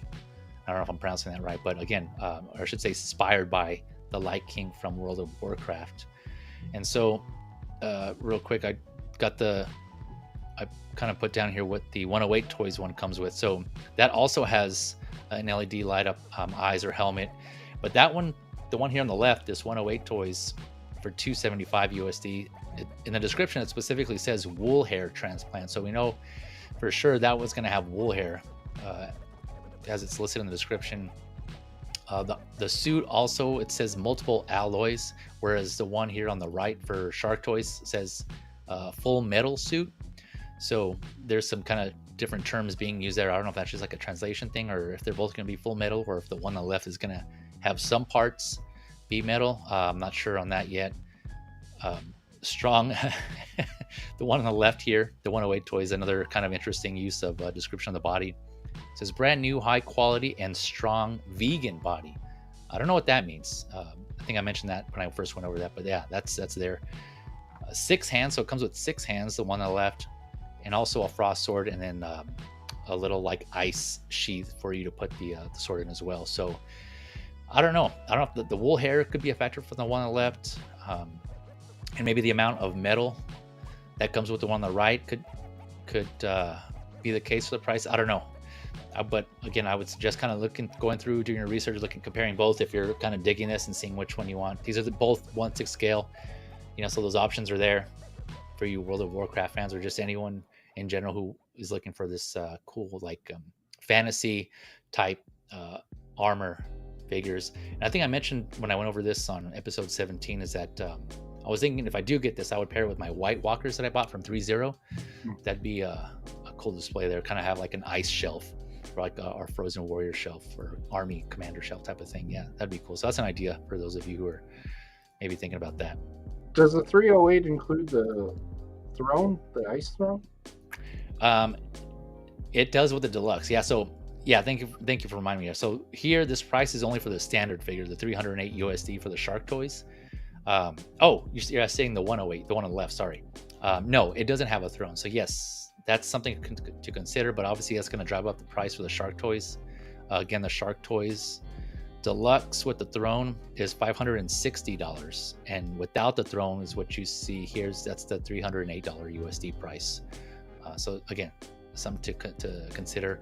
And this Shark Toys figure is set to come out in June. Q1 of next year, of 2025. But yeah, that's link in the description below as usual. But again, shop around, see if you can find a good deal on this. But again, you have options. Again, all about options. You got different price points here and different accessories, right? It's usually the case. You want more accessories, higher quality, or the cheaper price, and you can kind of skip on some of the accessories. So there's that. Any other thoughts on this, Ray, before we go on the next one? No, pretty cool figure. Unfamiliar with the property. Gotcha. Well, I think we're going to stay in that unfamiliarity territory because we're going to go into another World of Warcraft figure. So this is going to be the, let's see, where am I here? All right. The Banshee King 1/6 scale, also from Shark Toys. And I guess they figured, hey, we'll just kind of put out these World of Warcraft inspired base figures a couple at a time. And so, yeah, this is the inspired by, again, I think the character from the game is, they labeled it as a night elf. I think she's just called a night elf in the World of Warcraft game. Specifically, let's see, there's one in particular. It's a Sylvanas Windrunner is what I think is the one I saw. I don't know, correct me in the chat or in the comments here if I'm wrong on that, but Sylvanas is what I'm seeing. The one that looked closer to resembling is that character there. Is that what this figure might be inspired by? And so this is $250 USD, set to come out at the same time, Q1 of next year. Let's see here. So we'll go through some of these photos, and this one has movable eyes. So just a one head sculpt, 4 hands. Again, full set of metal armor is what it says here. So I'm guessing that to me implies that all her armor is going to be metal. Let's see, a cape. You can see her bone arch. Whoop. The quiver and arrows, 3 arrows, and then the platform. So this one I'm honestly more drawn to than the Night King, just because I like the colors on this. More of like the female kind of warrior kind of badassness on this one. It's just like the female representation. She just looks cool, and I'm thinking I can put her to because I have the TV League Medusa figures, so this would be another kind of cool archer type of display, female archer display to go on that if I ended up pulling the trigger on this. But yeah, again, the armor looks cool. If it's going to be metal, it's going to have some weight to it. It's going to be hefty. Look at this pose right here. Looks awesome. You're just kind of extending the bowstring and just leaving it on this pose could be really cool. The cape looks to be wired, although it doesn't say in the description that I got anyways. It didn't say wired, but it looks like it could be a wired cape. I'm not sure about those long ass eyebrows though. There, I know I'm one to talk, right? But the ones that are sticking out, that doesn't look like hair. That looks like that could be bone or something. I'm not sure. I don't know. For those of you that follow World of Warcraft, let me know what that's supposed to be. I don't know if that's actually skin or bone or what, or if that's just kind of they took liberties for this figure. It's interesting. She has a crow makeup going on here. What are your thoughts on this, Ray? It's a beautiful looking figure. Once again, I'm not familiar with the property. And I'm just curious. It's a female figure, right? But it's called Banshee King. Yeah. Is that the name or like? Yeah, I noticed that too. No, yeah, that's the name of this. That's the name they that I've seen, at least on a few websites that I've kind of looked up for this figure, Banshee King. So, yeah, I thought I went back and double checked too because I put Banshee Queen, but then it was like it said King. So like, okay, all right, respect. Yeah, she wants to be the king. No, great looking figure. For me, I would be a little bit concerned about how delicate those, what I guess are ears and the eyebrows, because all you need is a sucker to take one tumble, and unfortunately, when you got that much heavy armor, sometimes that happens. Whether or not those things would just snap right off, and probably, but you just got to be careful about making sure that this thing's stable on a stand. Yeah, it might be doing a favor, right? If you break one of those eyebrows. For me, in my opinion, you need to take out the eyebrows. I think that's the only thing that's kind of keeping me from buying is just those eyebrow things. Like if they didn't have them, I think I'd probably be more inclined to pull the trigger. But I don't know, it's just like I'm not feeling that look for me personally. So I don't know. What do you think about that? Well, I mean, once again, I'm unfamiliar with the property. If that's what she looks like or is supposed to look like, well then hey, they've got it accurate, and Yep. without them there, people would be like, this is wrong. Right? Yeah. It doesn't have the super long bony eyebrows. Yeah. What the hell, Shark Toys? Yeah. Get out of here. Turn in your badge. Yeah, I don't know. Maybe, yeah, that's a good point. Maybe it is. Like I said, I haven't played the game either, so I'm not sure if she actually looks like this. But yeah, that could be accurate. I guess if I was seeing it from kind of a general point of view, right? If I wanted some sort of like a night elf archer in my collection, I wouldn't be. I kind of would rather have just like not have the long eyebrows in my take, right? So I'm kind of looking at more of like putting it in other aspects of my shelf and not necessarily having World of Warcraft display, kind of having it mix IPs and kind of stand with other figures. Like I mentioned Medusa, right? But that's just something I gotta kind of decide and see. Okay, well, it's a fantasy figure regardless, so we'll see. You're lucky Jao isn't in the chat, because if you just said mixed IPs, I can just hear him. Yeah, you gotta do that. Yeah, he would have kicked me out of my own stream. Let me see. We'll go back to the chat real quick, see what everyone's saying, if anything. P-Rock saying face sculpt is off, looks like a cosplayer. Are you familiar with this character, P-Rock? Or are you saying that this is not how she's supposed to look? Because I've only seen like a video game image, kind of briefly. I just know she's supposed to be, I think, based on World of Warcraft characters from what I see, but correct me if I'm wrong on that. Let's see here. Ben Thomas in the house. It's like Nut Love, what is up? I want to say that's what that means. I don't know. Nut Love. I thank you for coming through, man. That explains the off face. Okay, so maybe that's what. Yeah, maybe what we were just talking about is what he was. How he took it as well. So I don't know. We'll see. But yeah, interesting figure. Again, I might be on the fence on this one too. But like I mentioned in previous streams, I'm aware that I have, my fair share of figures, and my wife has even mentioned, a couple of times also. So I'm like, okay, yeah, I'm kind of already thinking like I need to cut it back a little bit. So I'm being now even more selective on what I'm getting. So I don't know. We'll see on this one. But all right, going on to the next one here. Let's see where we at. Okay. Now switching it up to 12 scale. Finally, right? We have the Medicom MAFEX. We're gonna go over the Cyclops and the Wolverine from Age of Apocalypse. So we'll kind of go through. I think there's all combined. So we'll kind of go through Wolverine first. So Wolverine, or I should say, I call him Wolverine, but he actually went by Weapon X in this line, this story arc, this Age of Apocalypse comic art, or comic arc, I should say. He didn't go by Wolverine, so he was like Weapon X, and he actually had his own subline of comics within that whole Age of Apocalypse timeline, and was, instead of Wolverine, it was just Weapon X. So let's see here, Weapon X here, going for $80 to $110, again, depending on where you shop, shipping included or not. Set to come out June of next year. And so he's standing, from what I was reading, a couple of the one or two sites that I saw, it says 6.3 inches for this figure. But it being a 12 scale, he seems pretty tall. That seems too tall for this character. Obviously it's Wolverine, right? So it should be smaller. And so I think that 6.3 inches is probably referring to like the top of his hair. But again, I'm not sure. I think when I looked it up real quick, I saw that he was supposed to be this version of Weapon X. Anyways, Weapon X is supposed to be 5.7 inches in the comics. So I don't know. It's kind of all over the place as far as his height. So hopefully that's in scale with the other figures. So just keep that in mind for those of you who are thinking about this. I don't know if that the height may be misrepresented on this one or not. If it's like, if they get it accurate or not, we'll see. Maybe too tall for some. So just keep that in mind. But yeah, he doesn't come with much. Just 3 head sculpts, a pair of gloved hands, I think, and a pair of stubs.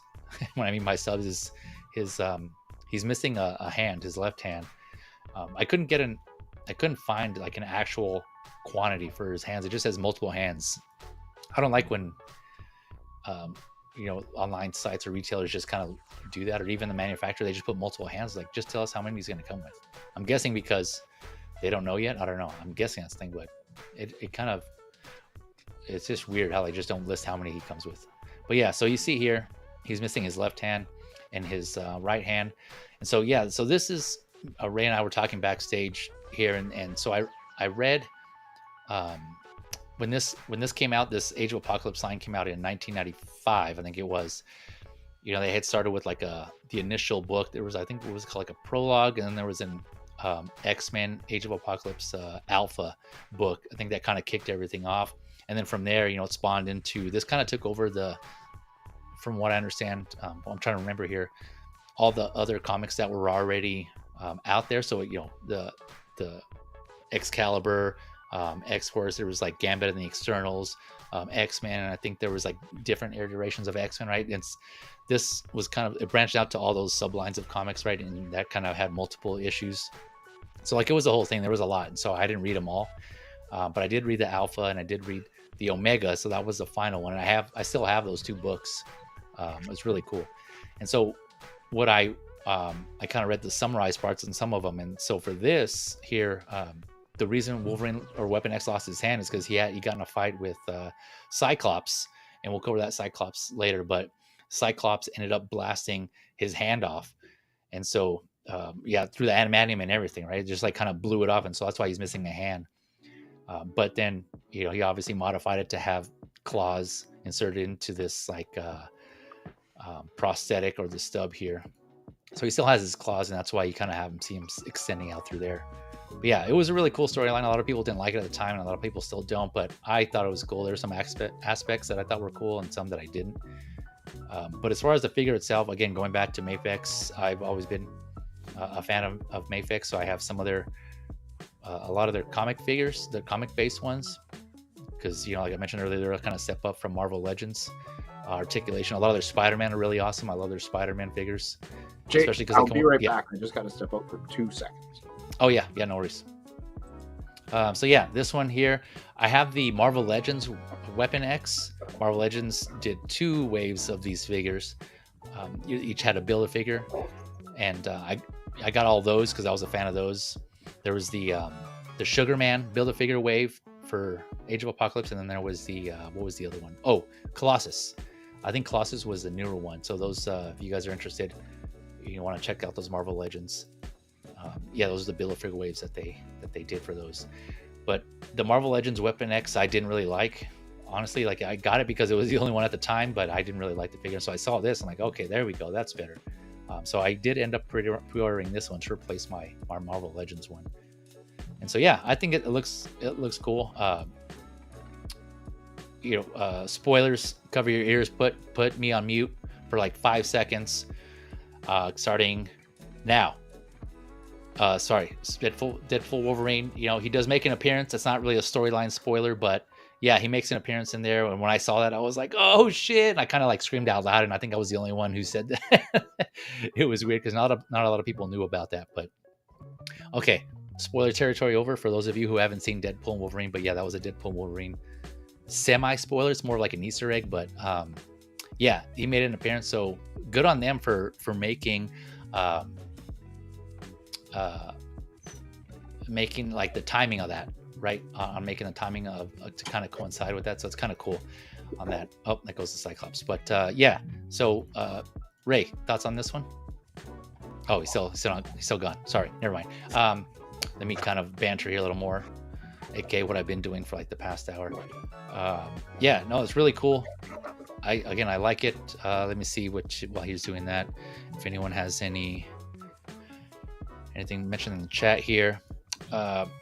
P-Rock's referring to the World of Warcraft here. So, yeah, I used to play WoW, and the armor looks correct, but the face should be thinner. Oh, okay. I think he's talking about that Banshee King female figure.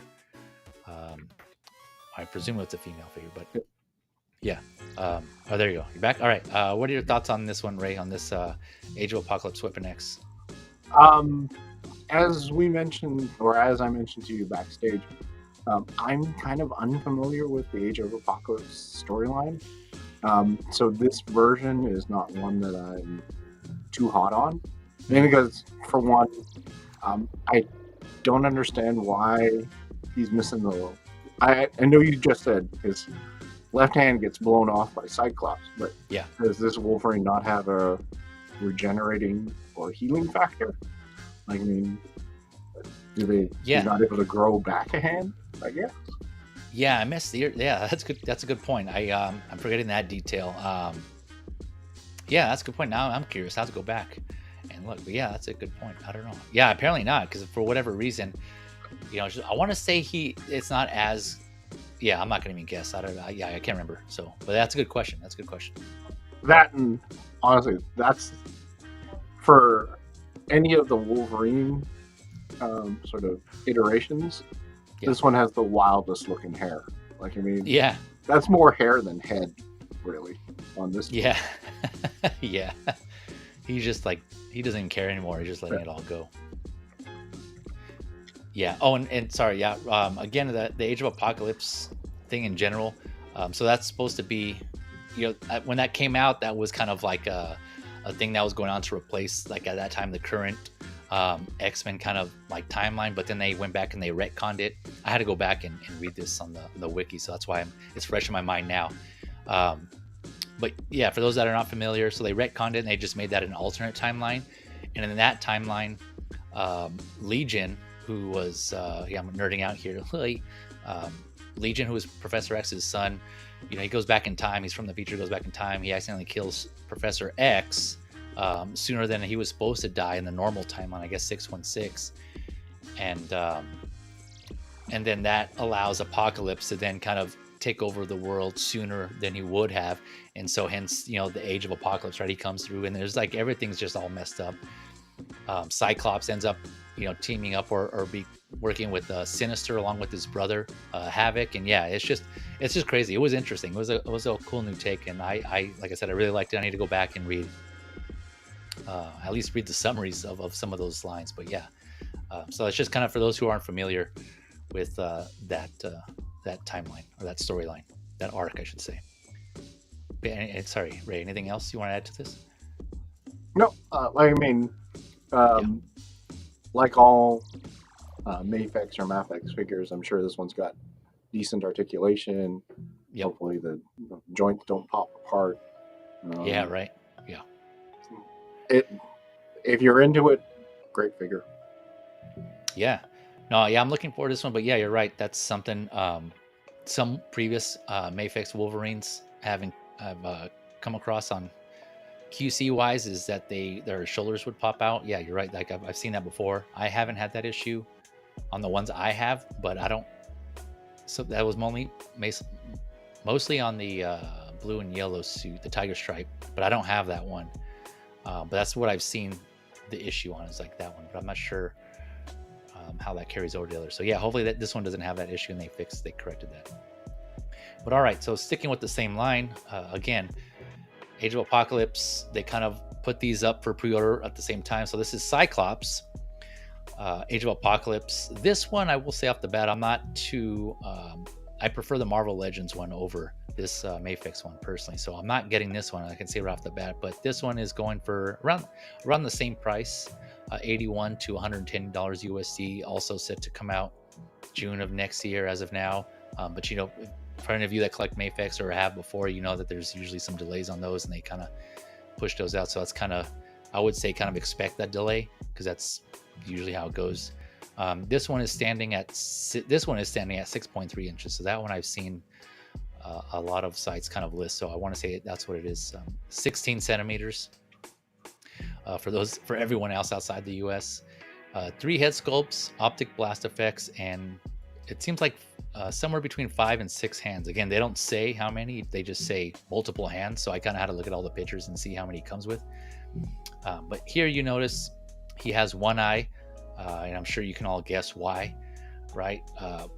His fight was Wolverine. Wolverine ended up gouging out one of his eyes, but in turn, like I said, Cyclops blasts Wolverine's hand off with his remaining eye that he did have. And so, yeah, they both like effed each other up pretty permanently there.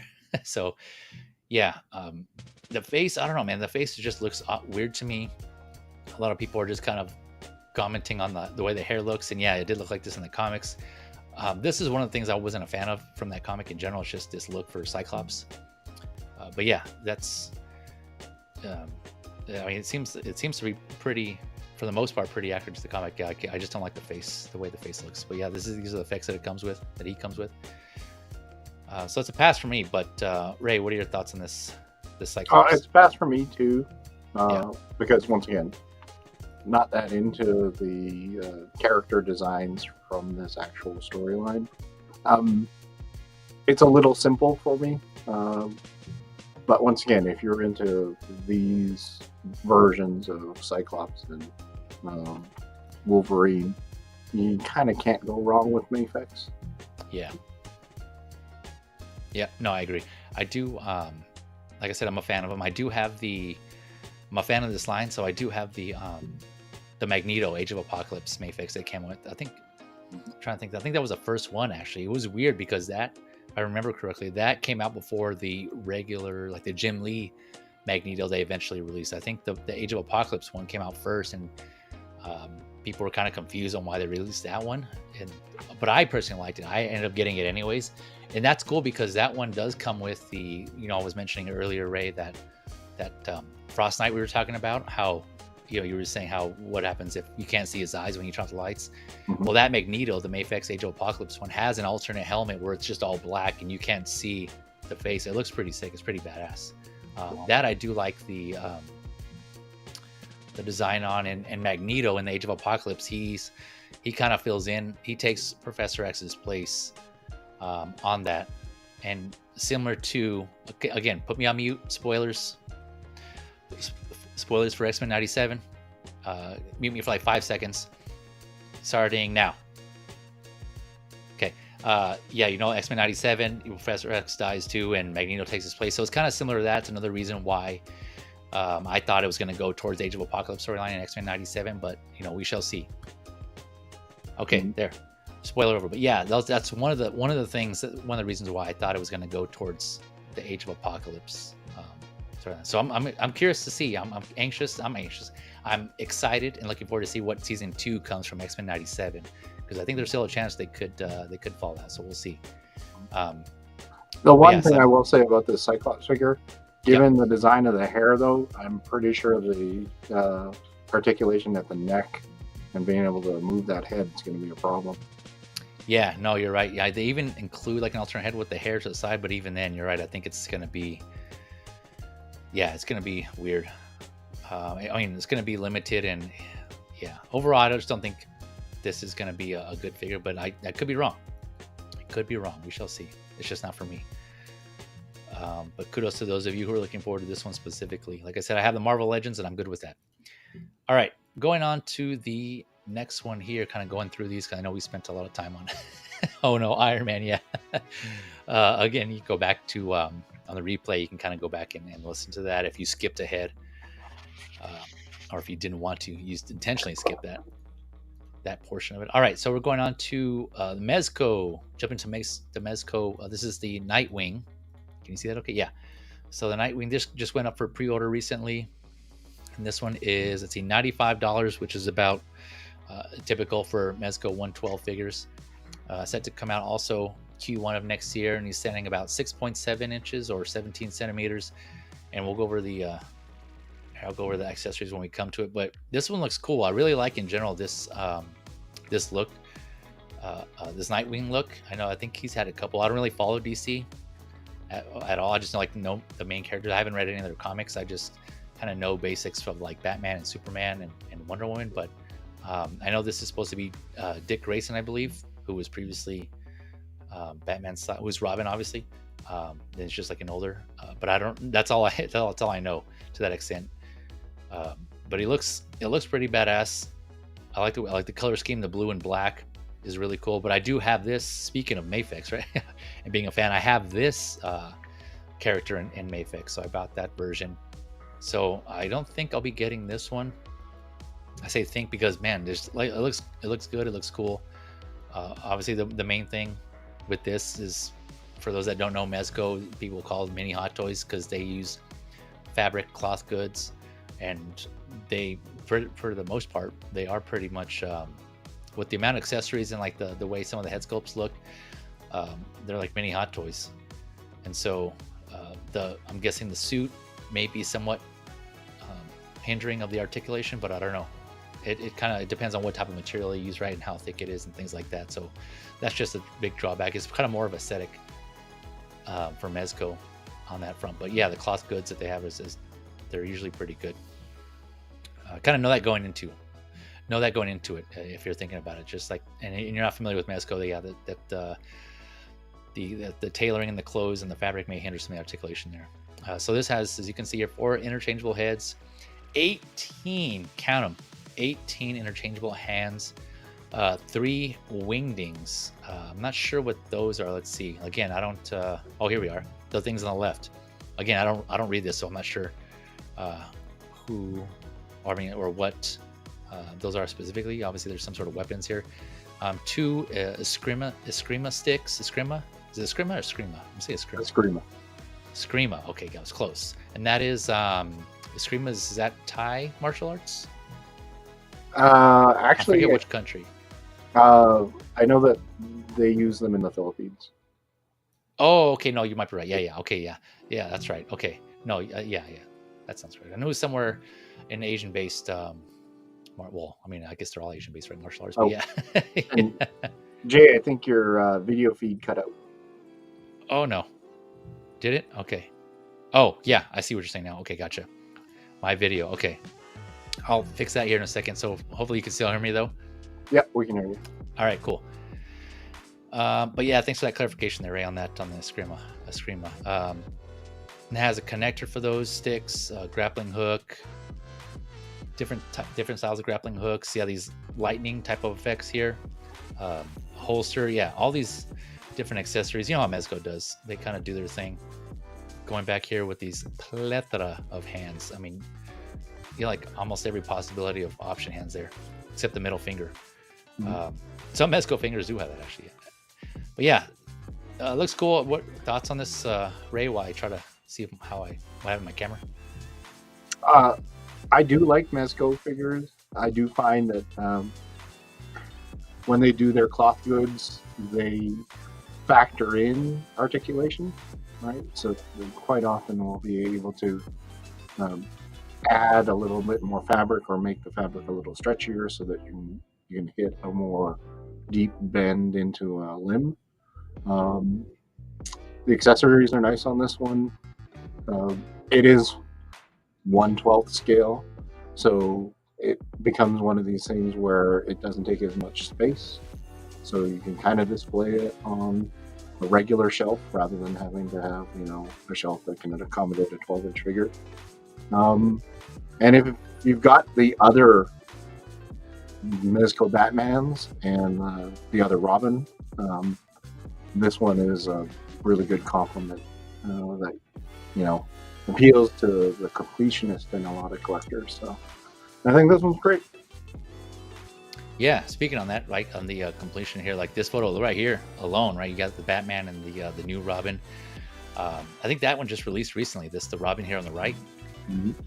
Yeah, so I mean, for those completing that line, there you go. Yeah, I don't know who else has yet to come out, but this looks like a pretty good set right here so far. The yeah, and you mentioned the 112 Mezco 112. They tend to also run a little big in general, like in the 112 scale figures compared to others, both in height and kind of like in bulkiness, and that probably could be to like what you're saying. It's just they have the bigger bodies, but they also like the fabric kind of makes them a little more bulkier too in the clothes that they use. And so yeah, I don't have I have a good amount, but as far as like the different various bodies that they have, I'm not sure like to what extent which ones are better than others. I know even some of it seems like in general that some of the Spider-Man, for example, like if you compare it to like a MAFEX, they won't pose as well, kind of again because they have the fabric clothes. But I don't know if that's the case for all Spider-Man. Do you know? Are there some that just like are amazing that pose great regardless of Mezco? No, sometimes one of the problems I find with a lot of the Mezcos are the articulation at the ankle joints. So Yeah. a lot of complaints about any of the Spider-Mans are, they don't have great rocker joints, or there's a problem with the feet, kind of. There we go. Yeah. Okay. Yeah. So again, just keep that in mind. This figure may come out pretty well as far as articulation, but it may not. I would just again expect it to not have great articulation, but if it does, added bonus there. So just keep that in mind. Let's see here. Lou is saying, I got this one locked in. Yeah, of course. Yep, I know this guy would. He's really big on Mezco. I know he has quite a bit of them, so I know he's pretty well versed in the Mezco and the 112. So I'm sure he can weigh in if he can on the Spider-Man, which ones are better than others. Commander Green, hello, sir. Good afternoon. Feezy drive back home. Just wanted to stop in and say hello. Appreciate for coming through, man. Hopefully you had a good time today too. Hopefully you're having a good day and everything's going well with you and your family as well. But yeah, thank you for stopping by. Safe travels getting home. And if we're still streaming, you want to jump on, man, let me know. No worries though, no pressure. Like I said, it's all good. All right, so going on to the next figure here. Oh, I am going to just mention one other thing, Jay. Yes, sir. The thing I find about Mezcos too is that they have their own sort of versions of the characters. Yeah. So you were mentioning the MAFEX Nightwing, which I'm assuming that's the one from the Hush storyline for Batman. Yeah. Yep. And that's got a very particular look. Whereas, so I'll just show this guy up. So this is MAFEX Green Lantern, Hal Jordan. Nice. But you'll notice that it's not exactly the costume that you see from the comic book. It's sort of the kind that that Mezco does for their 112 collective. And it's kind of what makes things a little unique for them and interesting, right? So that you've got a version of the character, but it's not exactly ripped from the comic book. It's kind of the Mezco version of it. And that I would find those cool. Mezco-fied?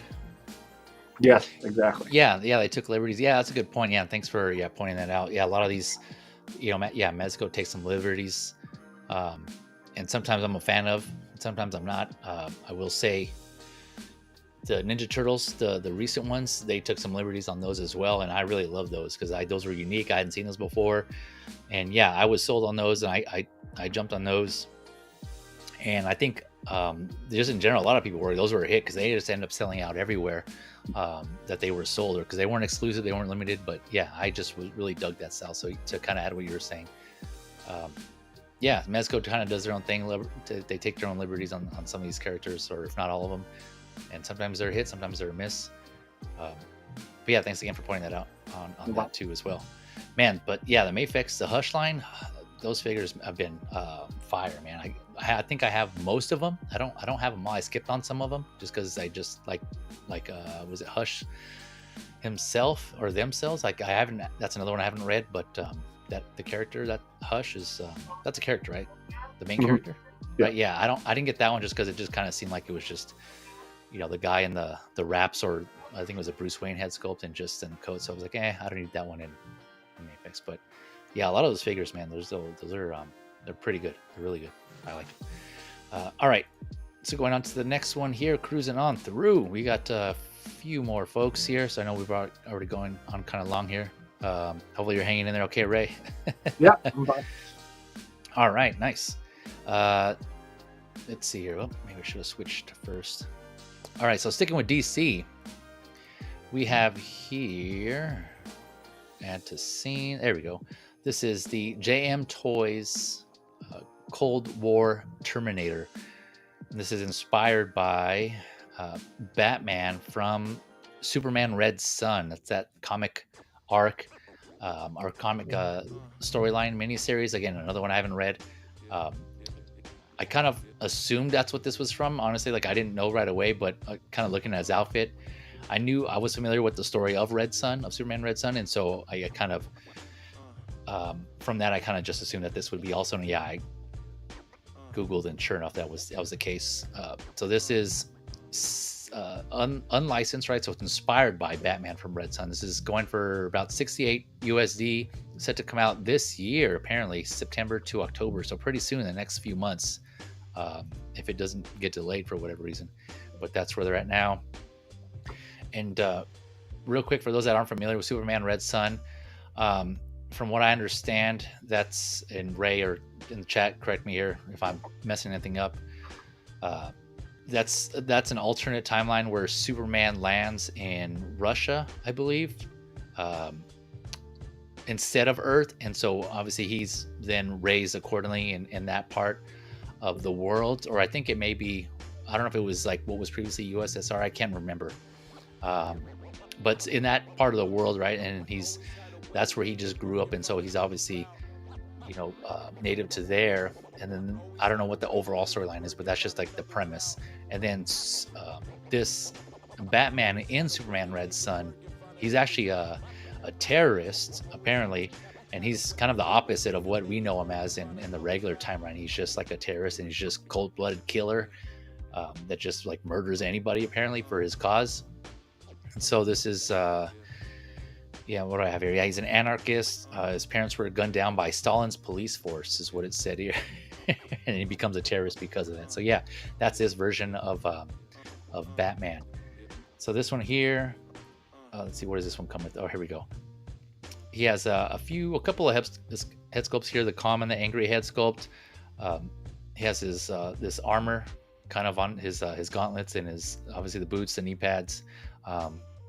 He has a couple of holsters here. So your tactical belt, 4 pairs. No, let's see here. Wait. Yeah, 4 pairs of hand, and then a pair of these tactical hands with the batarangs, it looks like, in them. Let's see, a shell gun and a sickle, it looks like here. And so, let's see, I already mentioned this was, I don't have a height on this one, but this is 1/12. And I'm not sure exactly how tall he's going to be, but yeah, Ray, are you familiar with Red Sun at all? Superman Red Sun, the comic, or what are your thoughts on this figure? Yeah, I am familiar with the Red Sun comic book, and the figure looks pretty good. Like, I mean, it's what I remember from the comic book, this version of Batman, which is, I think, the exact term they use is an Elseworld storyline. Right? Oh, okay, gotcha. Where it's almost like a what if Superman, instead of crash landing his ship into Kansas, he crash lands in, like you said, Russia, right? Okay, got it. And then he's raised, and then becomes kind of almost like a lackey for the government, and it's sort of almost like an enforcer. And then you've got Batman, who is now an anarchist and having to fight against the oppression of the government. The one thing I will say about this, like you said, it's third party. The name for it, though, is unfortunate, because they should have called it like Cold War Anarchist or something. Because when you put Terminator in there, and you sent this to me, I'm like, oh, cool, there's going to be a Terminator figure. And then like, what the hell, this is Red Sun. Yeah, I'm not going to lie. Every time I put that in here, my notes and everything, Cold War Terminator, and whenever I would go back to reference it to add something to it, I would always like skip it or look it over, just because I see Terminator and I don't think obviously like Batman or anything. Like I'm thinking like Terminator. I'm like, oh wait, yeah, that's this one's the Batman one. Right. So it took me a minute to get used to it, but yeah, you're right. Cold War, terrorist or something, or Cold War anarchist or something, I don't know, maybe that was kind of Terminator. Yeah, or maybe that would have kind of had some implications in there that they didn't want, I don't know. So they're probably like, but yeah, I'm guessing Terminator, because like I said, he's just a cold-blooded killer, I think. You tell me. I mean, you read the storyline, so like he would just like killed anybody that got in his way, apparently. I think that's it. Once again, it's not in the forefront of my brain, but I think the whole point being is that he's an anarchist and he's fighting against the government. So yeah, he does sort of terrorist acts. Oh, okay, gotcha. Okay. Yeah, so I mean, again, like I mentioned before, with figures like this that are kind of niche, I'm sure there's fans of this comic and just other things that come out there, and people are like, why'd they make this, or what's this all about?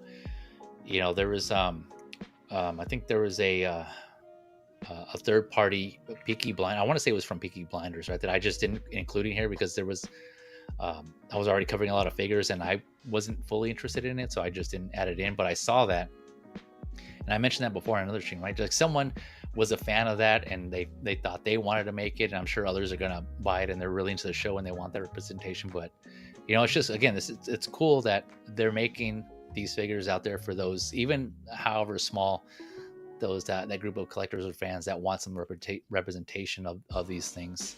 They're out there, right? Because there's not a lot of them, and that's why I do this show, to kind of let people know who weren't already aware or who may not be fully involved in the community like we are. Hey, these are options. They're there if you want them. Again, this is 1/12 scale. It is unlicensed. It looks like kind of similar to Mezco, right? You got the cloth fabric goods on this, so I would assume articulation might be limited, but I don't know. It looks like you at least have double jointed elbows there. And according to Ray, it looks like the representation, or it looks at least somewhat close to what is in the comics. But again, you guys do your research and take a look. Some people, they might not care how accurate it is. It looks good enough for them. And this be worth it. But yeah, links in the description below if you guys want to are interested in that and you're part of that group who is all on board with this Superman Red Sun line. I thought they had done a Superman Red Sun in 1/12 scale, and I went back and I looked and I couldn't find it. So I don't know if it was just gone, or they actually did one and I just missed it, or they never did. So I'm not sure. But let me know in the comments or here in the chat, so that way others are aware as well. But I couldn't find a Superman, a Red Sun Superman on this. So I don't know if that was 1/6 scale and I'm getting confused or what. But yeah, let us know. I saw a lot of. I can tell you already. I remember Mezco actually made a 1/6 scale Red Sun Superman. A 1/6 scale? Yeah. No, sorry. 1/12 scale. 1/12 scale. Oh, okay, gotcha. Oh, okay. Oh, nice. Mezco. All right.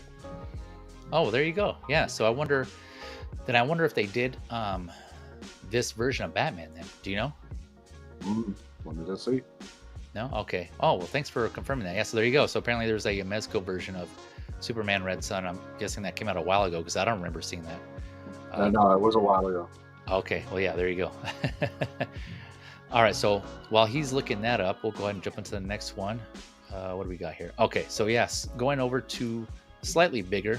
We're going on to the...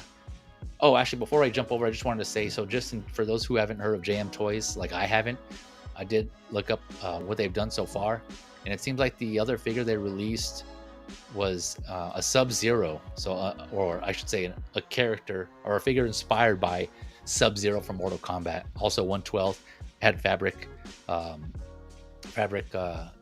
cloth goods as well, like for the clothing, for his vest and his robe / tunic pieces.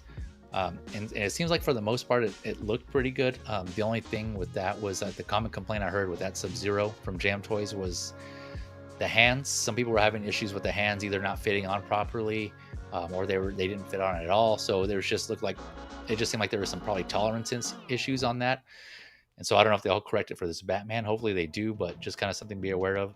And then also, like I was touching on for this Cold War Terminator here, in the fabric goods and limiting articulation, that seemed to be the case for that Sub-Zero as well, or that I forget what they call it, but it was the JMToys. Yeah, it was inspired by Sub-Zero, but I forgot what the actual name of it is. But the pants on that one limited the leg articulation, so he couldn't really do the splits too far, and he couldn't kind of kick too far back, and it was just really limited on what you can do with that figure. Again, because of the fabric pants on that not Sub-Zero, I should say. So yeah, take a look. If you're interested in that, kind of do your research on, watch the reviews on that to kind of get an idea with this figure on what you could potentially get. But I don't know, the pants on this one they don't look too bad. They already look like you can spread them out farther than that Sub-Zero was able to go on the reviews I've seen. So that seems to be fixed and corrected. But again, I don't know, just keep that in mind. Okay, now going back to, let's see here, the next set of figures here, we have the NECA Ultimate Bloody Ash and Cheryl Williams. So this is based on the original 1981 Evil Dead film, right? So this was like the original, like the first one. that came out, and this is Ash and his sister, right? Cheryl. So, if you guys seen the movie, you're kind of familiar with what happens. She obviously ends up getting possessed in this, but yeah, it was it's a classic. I'm a big fan of horror and the Evil Dead series in general, and horror figures. So this one, yeah, these were kind of pretty interesting, pretty cool. I do have an Ash already, an Ash Williams from NECA. I think it was from Evil Dead 2. But this one, is just another alternative, another display option based from the first movie. So let's see here. So let's see. Where am I? Oh, $70 for the set. So you get both set to come out Q1 of 2025. Let's see this and go to the accessories here while I go through some of these photos. You have alternate heads for Cheryl. His sister here, this possessed version. There's kind of recreating some scenes from the movie. You got the axe, obviously. You got the chainsaw here, his signature chainsaw. A shovel. And then, I believe that's it. Two interchangeable hands, sorry, and an alternate head. Here we go. Yeah, alternate heads for Cheryl and Ash, and then some alternate hands for each of them. And it looks like, she has like a drawing book in the movie, and so they include that here, like a sketch pad, I should say. You see that here, and then the fire poker here, the fire stick or fire rod or coal wood stick. I forget what this is called. Fire poker. Yeah, that's what it has in the description. Yeah, fire poker. And then the cross for when, they do eventually bury her. That's what this cross here in the mound is for. So yeah, really, I don't know. Again, this is another one where I have a couple of Ash figures already, or just a one. So I don't know if I want to get this, but the Cheryl figure looks like it could be a good addition just because of the kind of the zombie look, or deadites as they call them in this movie. It could be a good addition to my Halloween horror shelf. So I don't know. What are your thoughts on this one, Ray? All right, so I got to be careful about what I say about these ones because I love to hate NECA. Okay. So I do have a bunch of NECA figures. They tend to be the kind of figures that I never even take out of the freaking packaging because, as I know a lot of you know, NECA is notorious for having the kind of plastic and the kind of joints that just snap pretty easy, right? So these are cool figures. If you like NECA, right, and you're, not as monkey pod with them as I tend to be with my figures, I'm sure they can be cool. But I'm also one of those guys who kind of like, you know what? NECA's okay. Yeah. For if you like it, it's okay. They tend not to be for me though. I do like the fact that they've got at least a figure that's just absolutely covered in blood though. Yeah, right? Neat. Yeah. That's another thing that kind of drew me to it as well. It was just like, again, adding to like the horror aspect and just that. Yeah. But here, version. Just go back to that one figure. That one picture. This one? No, the one. Cheryl. Cheryl. Yeah. See that gap in the elbow joint? Right here. That sucker's gonna snap. You think so? Well, I've always had it. It can, yeah. It's a potential. I see what you're saying. They aren't the most well designed joints. Right? Yeah. And that's what I have problems with that. Yeah, I mean, you can see here, right? They're just single jointed elbows and knees with these figures. And I can't remember off the top of my head which other, if there are any that have double. I want to say, well, actually, I don't know. I'm not sure because I have a good amount, right? But I don't remember any of them having double jointed elbows or knees, and I can't remember. But I do have some NECA figures, and yeah, I personally haven't had a problem, but I think I've heard others mention that about the issue you're having, and also the paint too, specifically for like the Ninja Turtle, like the cartoon Ninja Turtle figures, like some of the paint chip flakes off, again around like the joint area, so there's some paint chipping on there, so the paint comes off. So yeah, NECA does have some of their issues also that I have heard of, QC issues with them as well. So just be wary of those. Again, as usual, I'll just say kind of watch some reviews on previous figures or similar figures, like go look at the Evil Dead figures or other similar horror figures, and see how those fare. But yeah, I can see what you're saying about the joints. I guess I'm just like, I try to be extra careful personally. So like, thank you for that heads up though. Even though I haven't had a problem now, I have in my head I need to be extra careful. So I'll probably like heat them up more so. And I try to do that anyways with my figures that I'm like not sure of. I'll test them, and then if it's even like a good amount of resistance, I'll just stop and I'll just use my hair dryer and heat up the joints. And I always have it ready. It's like the hair dryer I have is always plugged in. You can use a heat gun too, either or. I mean, they do the same thing. They just blow hot air. And so yeah, I just do that just as a precautionary, just in case. It might be overkill, but yeah, I don't know. Just for that reason, like you're saying, I've heard a lot of horror stories, so no pun intended. But yeah, I just want to be careful. But yeah, thanks for letting us know. Intended. What's that? Pun fully intended. Yeah, fully. Yeah. But no, yeah, like I said, man, this Cheryl figure, like this whole the Deadite look, looks really cool. I just, again, the Halloween horror shelf. I'm sent on this, but I don't think it's like not a set or a pack I would jump on right away. I can wait until maybe I get it on a deal or a sale or somewhere or something like that. If I see it and it's just on like, I don't know, BBTS or Amazon, or sometimes they drop them in price. I might pull the trigger then, but no, it's not something that I'm gonna jump on right away. Like I said, I already have an Ash figure from NECA. Again, I think it was from the second one, so I have that covered. It's just the Cheryl would probably be a good addition. But yeah, all right. So let's see here. We can go back to the chat real quick. Let's see. Action Figure Academy is saying Todd McFarlane did a Red Sun Superman. Yeah, thanks for pointing that out. Yeah, I did see that one as well. So that's an option too. I guess I didn't specify that. I was referring more to like cloth good 112 figures, kind of like this, like we saw here with that JMToys Batman, or like Ray was mentioning the Mezco. Right, so I mean, but yeah, people don't mind just doing all plastic look and pairing that Batman or that inspired Batman with that Todd McFarlane. Yeah, that's definitely an option too. So there you go.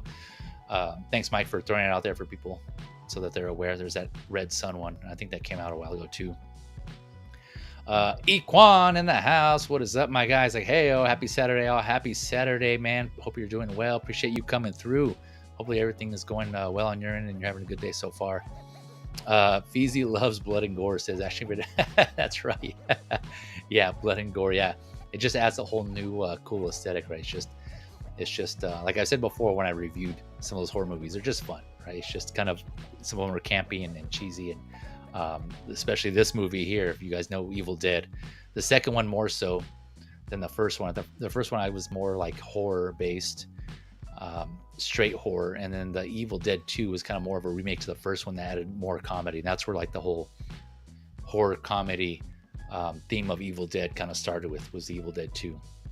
So I like them both for different reasons, but yeah, just for those who weren't aware of that. All right, so I just realized I skipped over one figure, but it's all right. We can jump back to it now. So this is one that we may spend a little bit of time on. I'm just doing it right now just because there's like a lot to talk about here. And this is the McFarlane. Speaking of McFarlane, Medieval Spawn. Here, hold on. I got to do this, Jay, for Chris Allen. Finally. Yeah, finally. 2 hours later. Yeah, now we're on Medieval Spawn. Yeah, there you go, Chris Allen. If you're still watching, I probably lost you already, but there we go. Now's your time to shine. So yeah, here we go. I'm sorry it took, the journey was long, but we're here, folks. We finally made it, and we got a couple, I think one or two more figures after this to discuss. But yeah, so we'll just talk about the figure for now. I'm just want to go over the figure. So this, for those of you who don't know, this is a Kickstarter that McFarlane has done. He's started it. He's got this going. There's a Kickstarter going for this, and this is based on the 95 original McFarlane Toys figure that you see here on the left. Let's see here. Where are we at? Let me go back. Okay, so yeah, 95, and he's calling this a remaster, right? So this is as of now only through Kickstarter. I don't know what the future holds for this, but this is you can only get this through the Kickstarter for now. And so he's doing this remastered, and that's the remastered version here on the right. And it's there are 3 options available, right? So there's the classic blue version here, which this is based on the original 95 original here on the left. So there's that. There's the that's the blue version here. There's the black version, the black edition. So it's basically just replacing the blue with the black. And then there's a artist prototype gray version here on the right. So for you customizers out there, if you want to paint your own, or if you want to have someone else paint it for you, or whatever, you know, he's thrown that in there as well. So there's that. The singles are $58 a piece. Shipping for each one, right? If you get them individually, the shipping is $25, right? And that goes for each one. So the total would be $83, right? So I don't know, like they just calculated it that way. Maybe they're going to ship them individually. I don't know, but you have the $25 goes for each individual figure if you buy them. If you buy more than one, right? Except for the there's a 3-pack, right? There's a standard 3-pack. And that comes, so obviously you get all 3, but that also comes with the autographed classic blue edition. So that's what you see here, this one autograph that comes included in the standard 3-pack, right? So that's like kind of an incentive for you. If you want to get 3-pack, you get this kind of autograph little placard here, and then you also get this large sword that they have here in the top left of this photo here in the green. That's another exclusive bonus. So if you get the 3-pack, you can get the signature or the autograph edition, classic blue edition by itself.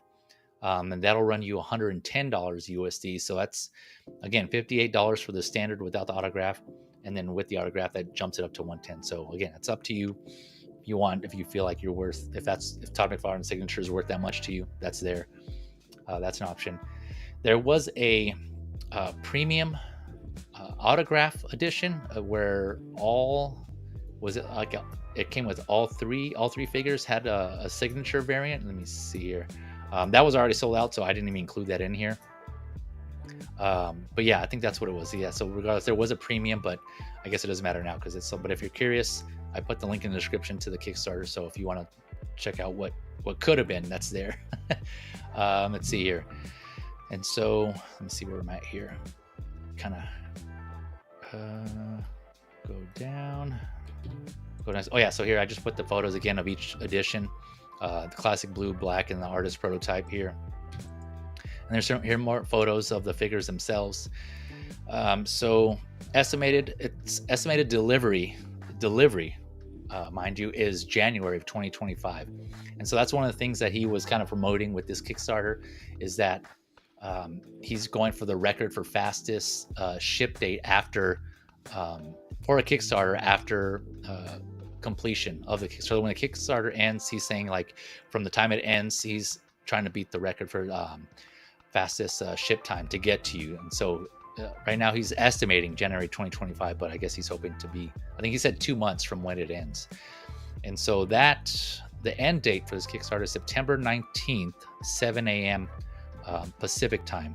So as of this stream, that's 18 days. So there's 18 days left to back this if you want. Figure stands at 7 inches tall and it has 32 points of articulation to kind of give you an idea on that. And he has some videos on the Kickstarter page as well about he kind of covers the articulation. It looks to be standard articulation for McFarlane figure.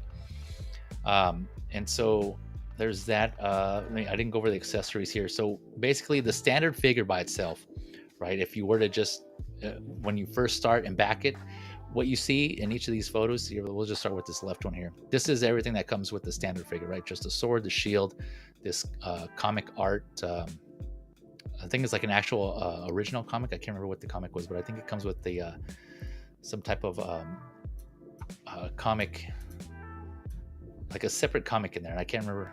I skipped that one, but yeah, that's on there. That's TBD. Obviously, here's and then these. Keep in mind these are all subject to change because they do have notes saying pre-production photos either subject to change. So that's kind of also you can see in the bottom left here corner that asterisk is on there. So just something to keep in mind there. So that's standard figure. So this went up and the goal was 100,000 dollars. So that's what he put up there. Like, that's what he's trying to meet. He, as of this stream, as of this morning, he is now at 1.6. I'm rounding down now, so he's like a little over that. 1.6 million dollars pledged, and that's with 8,318 backers. And I was like, damn, that's I don't care if you're a fan of McFarlane or not, but that is just crazy, man. It's just that was really impressive. I was like, wow, there's that many people who are wanting this. So I was really impressed by that. I don't know if that's a record. I haven't been following like all Kickstarters or a bunch, so I don't know what the record is for as far as like how fast something's been funded and by how much, but that seems like a lot to me. So I'll kind of pause there, and Ray, turn over to you. There's some other things that I'll touch on, including just the whole controversy of McFarlane even using a Kickstarter, but based on the figure itself. Let me hear your thoughts, and I'll be right back too while you're saying that, but go ahead. All right, cool. So I am not that familiar with this iteration of Spawn.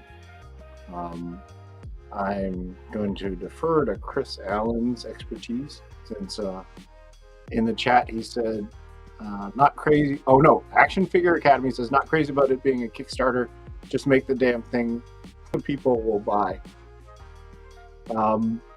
Chris Allen said Todd said that this is his most detailed figure to date, and then said that he did go all in on the premium 3-pack. Yes, I'm crazy. Dude, you gotta collect what you love, right? And thanks for sticking around, Chris. I was trying to push Feezy to finally get to this figure, and now that he's taking a break, he's left me to talk about it. So I'm somewhat familiar with the Spawn character, right? But there's been over at least several decades probably of the character actually evolving. I'm not sure, and once again, throw a comment in the chat. Where in the canon does this figure fit? Is it midway through the progress of the character's development? Is it closer to the end? Is it based actually on a comic book that is part of canon? Or is this sort of like an Elseworlds or an alternate version of Spawn? So that would be one that I'd be wondering about. Anyways, I guess Feezy's either smoking a joint or taking a pee break, so I'm just going to actually. What am I gonna do? Well, let me pull up something. Oh, yeah, sorry. Yeah, nature called. Sorry, that's how to go.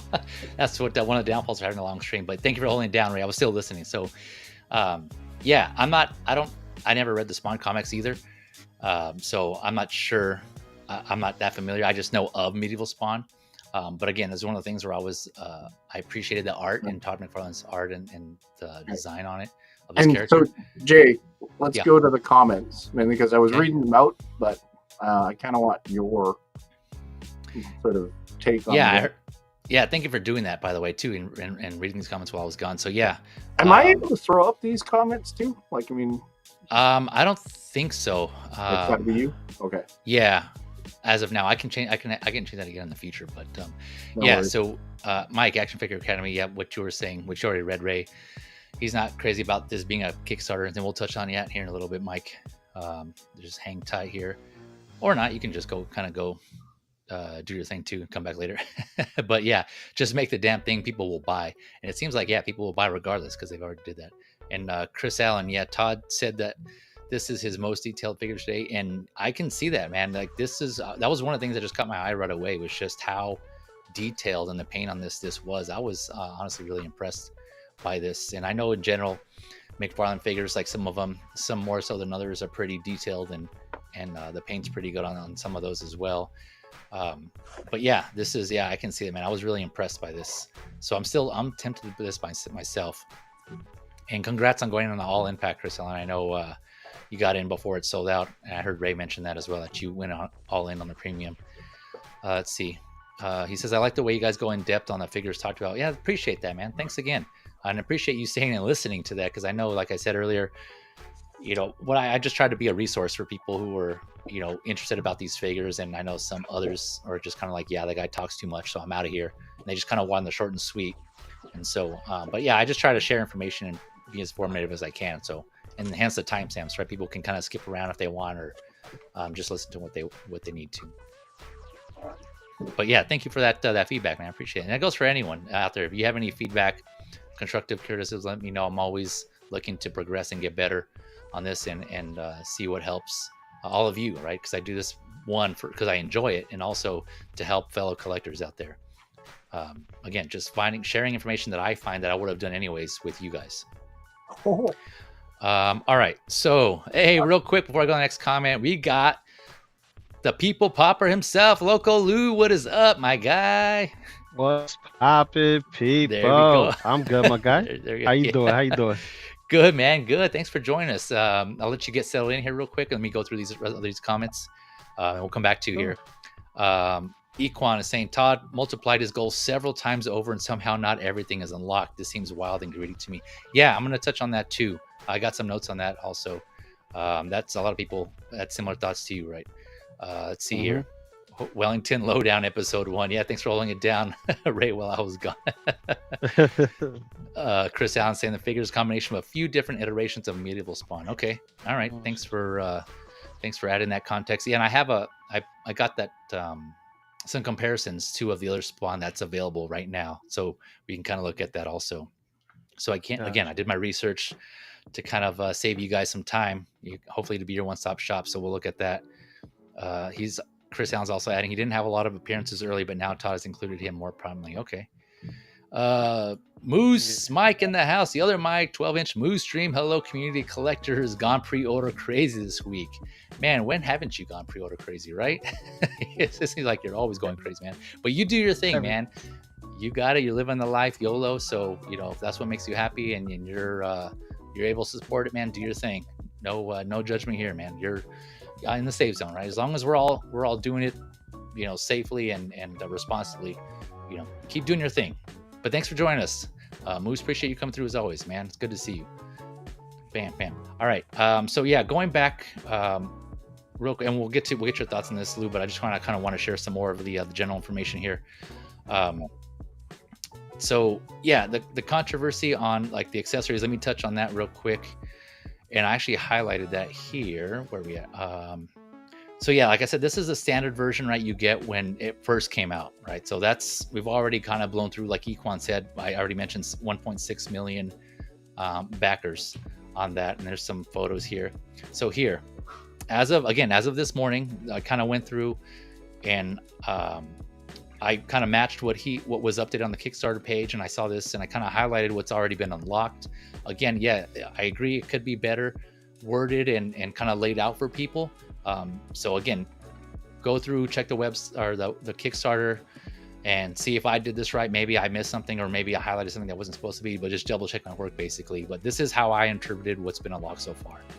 So you got the small axe here, the extra set of hands, this Roman helmet, which appears to be only for the black and blue edition.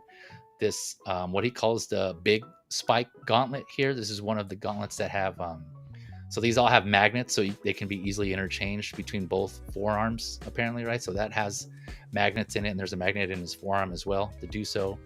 This large shield, which also has a magnet in it, along with straps. So he was saying that you can do either or. You can use the straps or just use a magnet and attach it to his forearm. And he has a video that demonstrates that. On the right, he has a silver chest plate that was already unlocked. And again, that's used with magnets. And then this symbol, this chain, this kind of cape chain, right? And so that's removed. It already comes with one. Let me go back in the pictures. It already has a default one, but you can remove that and put the other one on there. The cape is removable. He did show that. These shoulder pads are removable as well, so if you don't have to use a cape. The cape is all plastic, from what I understand. It's not fabric, so it's kind of typical McFarlane capes on that. and the chains that he does come with are not metal. Although some people were saying like his previous Kickstarter it was, but I have no that I wasn't familiar with. I just know this one isn't metal. So I'll kind of pause there, and again, I'll still we'll touch on the Kickstarter controversy here in a minute, but just your thoughts on the figure itself, Lou. What do you think? The figure, I think it looks great, but it's I don't know, man. We got one. I think it was in the gold label, right? And he was a Walmart exclusive, if I remember correctly.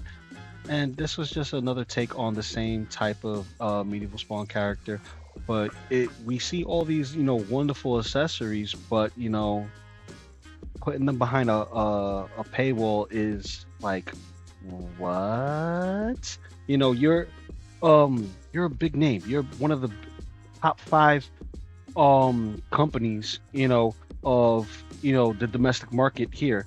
There's no real reason for you to do a Kickstarter. Like, he's done bigger and better things that didn't require all this. As a matter of fact, if I remember correctly, he had a Viking spawn that came with a horse, and it was around roughly similar pricing for this, and the horse was articulated and so was the figure to the nines, and you had fur, chains, die cast, paint job, and all that other stuff. Nothing similar from what he already does now. So to have like a set of hands, a sheath, maybe an axe or two behind each paywall, it's kind of ridiculous. In my opinion, it's poor strategy, and he's using the namesake of his name as the artist and the creator of Spawn, and the namesake of Spawn to push this figure. And not to say nothing bad about the figure looks amazing, but he's going back to the old fountain. He's going back to the old ways. He's not doing anything innovative. You could say the magnets are innovative, of swapping out armor pieces. Okay, that's fine and dandy, but what about the soft goods? He's already implemented it on the $40 figures that are out there and about there, and he hasn't leaned more towards that. It's more of the same with him from what I'm seeing. And don't get me wrong, I love Spawn. Spawn's one of my favorite characters. I have the third-party 6-scale figure of him.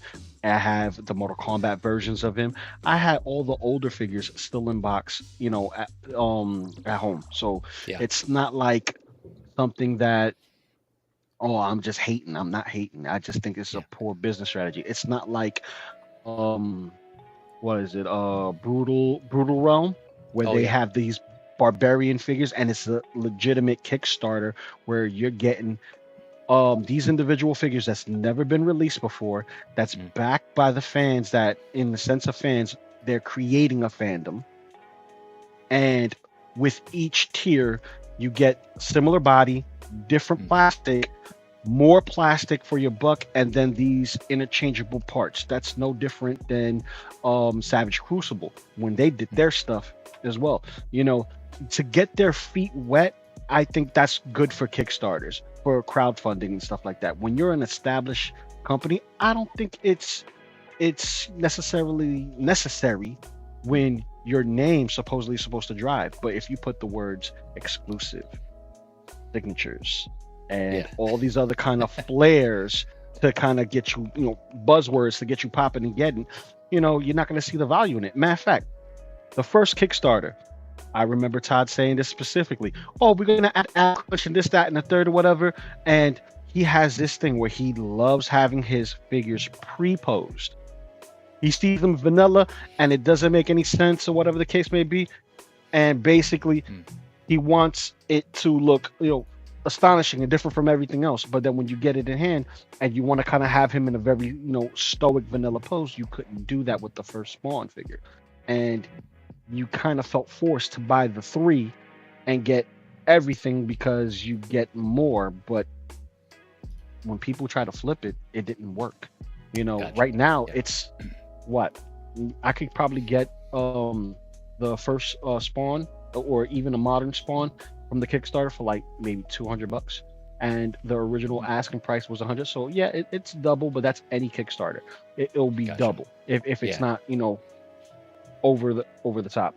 So because with this being as popular and selling as much, you know, people are thinking, you know, flipping because we're in the, you know, flipping era where everybody's trying to be a flipper.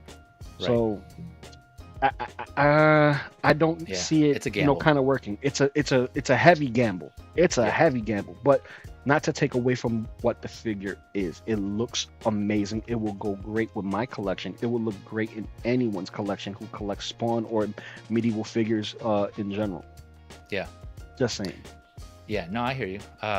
Yeah, no, I think that seems like a good, so like on the figure itself, I think it's a consensus. I think Ray, you said you like this as well. You gave your thoughts on this, right? On the figure itself. Yeah, I think it looks pretty well.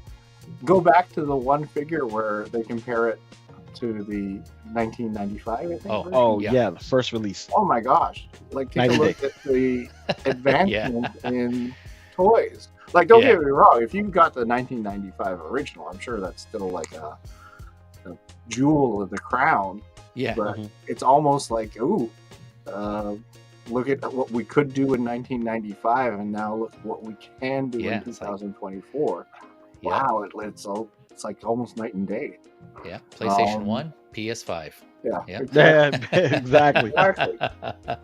Now, the one thing I will say, and you're gonna have to forgive me, I've never really done the Kickstarter thing, so you're gonna have to just back it up and explain to me. So, is this one where he's put it out, and obviously there's tiers, and people have to then buy in, and then if you get X number of people buying into it, then he releases another or adds another thing to the figure that will, when it's finally produced, this is everything that you get, right? Yes. Okay.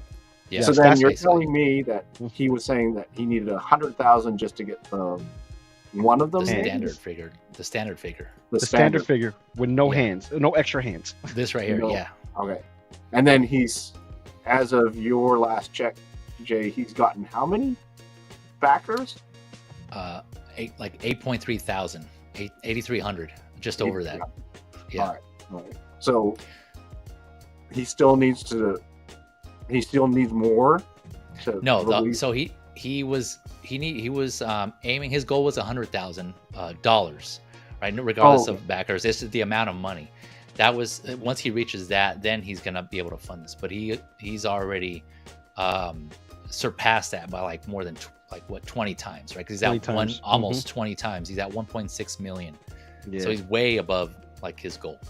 Okay. And so like you were saying, typically they have a minimum amount it could be anything. It doesn't have to be figures, right? Kickstarter's just for anyone who wants to start some sort of business product, or business, or whatever they're going to advertise.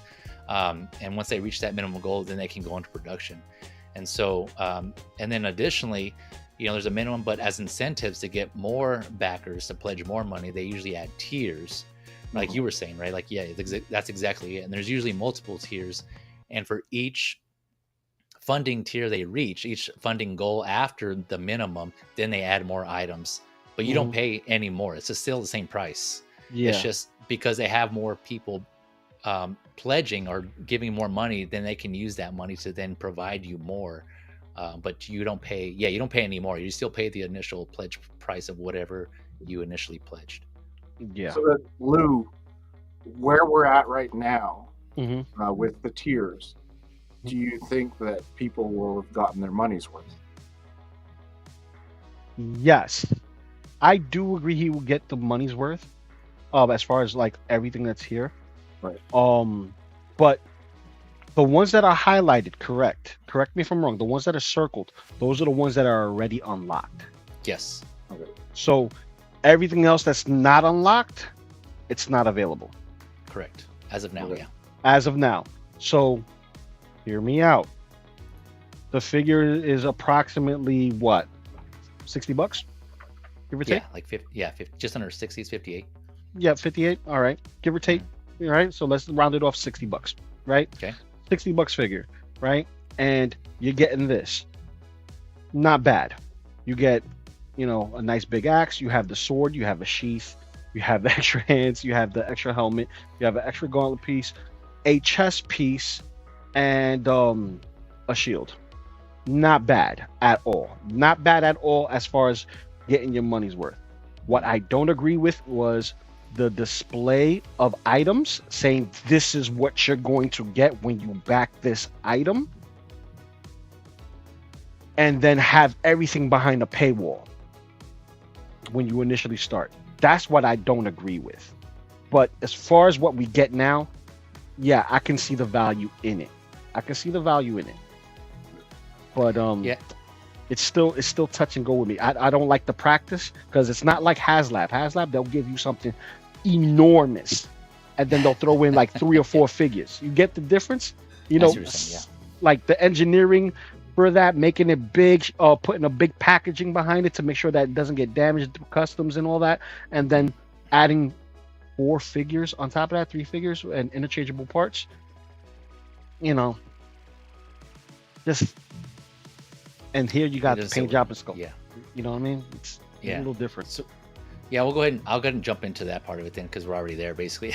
But the whole Kickstarter controversy. But before I do, you pointed out, Lou, thank you for reminding me that what's not pictured on here is the sheath for the sword that he comes with. For some reason that wasn't pictured here, but that is included as well. That was one of the unlocks that was included as well. That was unlocked, quote unquote. But yeah, it's not in here for some reason. So yeah, that's something you do get as well. Has a sheath with a belt that you can put around the figure. So that's there. So yeah, I agree with what Chris Allen here and other people have said. He says Todd didn't really make tiers per se. He's being a bit vague, but all access will be included once this company ends. And kind of like what Lou was implying. Yeah, I do agree. When I first heard about this and I saw it, it was kind of confusing as well. But that was with me kind of just going off of like Instagram posts and videos from Todd and kind of not taking it face value. It is confusing. I agree. It could have been laid out more. It is. I would say it's better now. It seems like he went back and he made some modifications to the Kickstarter page, and it seems a little more clear. But yeah, and I didn't read it initially, so I'm not sure what it said, but I do know when I went back this morning and I read it to make sure I got everything, it does say that you can have up to 14 accessories, right? So he's not. It says off the bat that you're not getting all of these. It says up to, right? So that's like Lou was saying, there's some like wording there you got to watch out for, but it is there. You just have to read it.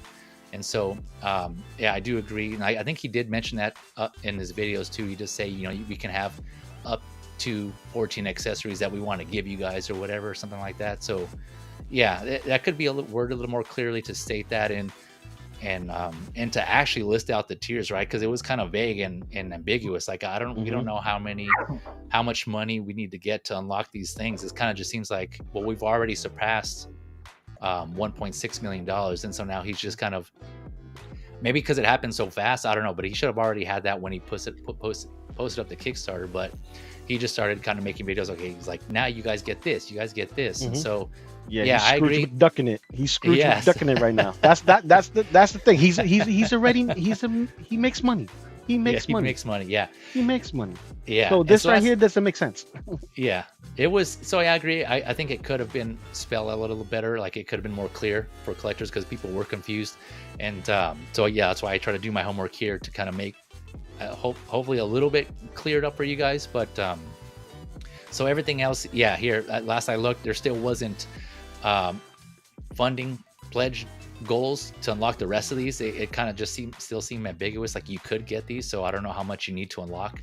But we're already at $1.6 million or higher. Like he is, I should say.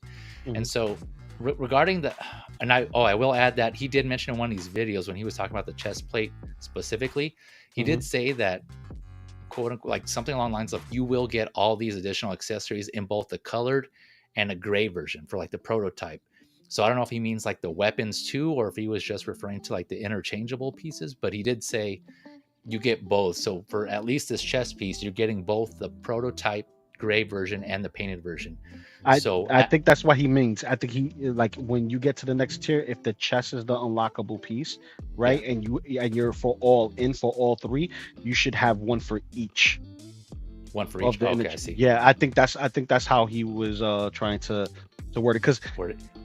yeah, it's still ambiguous, but Yeah, still. it is. You're right. I was still confused. I was like, okay, does that mean like if I only got like say the classic blue version and I'm getting this chest plate, do I also get the gray even though I don't have that figure? Do I still get it, or is that only if you got the gray? So yeah, it was just kind of it wasn't clear. You're right. So I think he could have did a better job on making that clear for people. So there's that.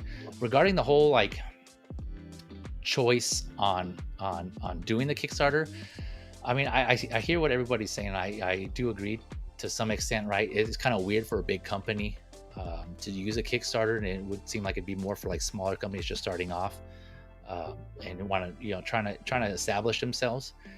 And so, but I mean, you kind of touched on this also, Lou, and other people mentioned it, right? He's a businessman, right? He's business. That's what he's doing. So he's trying to take advantage of things that he can to help them. And so this being one of them, and in the sense that, he's already claimed that he's going to have these shipped out pretty quick, and they're already in production. He said that these are already production and they're getting ready to ship out in the factory, which tells me, I'm just speculating, I don't know, that he would have already had to put in an order for those, and I'm sure they would have wanted their money. So he had to put some sort of money down to pay for that. So it seems like he already paid out of his own pocket or his company pocket or wherever. He funded these ahead of time to meet that record, just to say, or maybe to say the fastest shipping, I don't know, whatever it is, but he already put money down basically. So he's taking a gamble in that, you know what, I feel like I'm confident these are going to sell. I'm going to go and start production now and get all of these ready, so that way we can meet our goal of our shipping goal. And so obviously if you do that, he's banking on getting that money and then some back in return, right? And so fortunately it worked out in this case, but there was still a gamble there that he was like, I'm gonna do it, and we'll see if I get my money back, and if I don't, then it seems like he was okay with taking that risk, right? But maybe that's because, like you were saying, Lou, he's just so big. Him and his team, his accountants or his financial team or whatever, were like, okay, well, this is how much you can lose. Maybe that's why he only aimed for 100,000, right? You can afford to lose $100,000 if this doesn't get backed, or however much he put down for that pre-production of those figures, right? So, that's something to consider too, right? That's just something to help him, meet that goal. So there's that. And I can also go ahead. I was gonna say real quick, sorry, that if that starting goal just to get it accomplished, and he quote unquote already has it in production, and he has products right there out in front to show you and fully painted, whatnot, the money was already put up front. So now he's just trying to see how much extra he gets in. So I think like the first one that he did, it was pushed back because they were adding more. So that little game of time to add in stuff, because he already forked up the money for the first batch, send those out to the reviewers and stuff like that, and everything else is still reaching out to the fandom. And I don't know, dude, it's like he knew what he was doing, being ambiguous.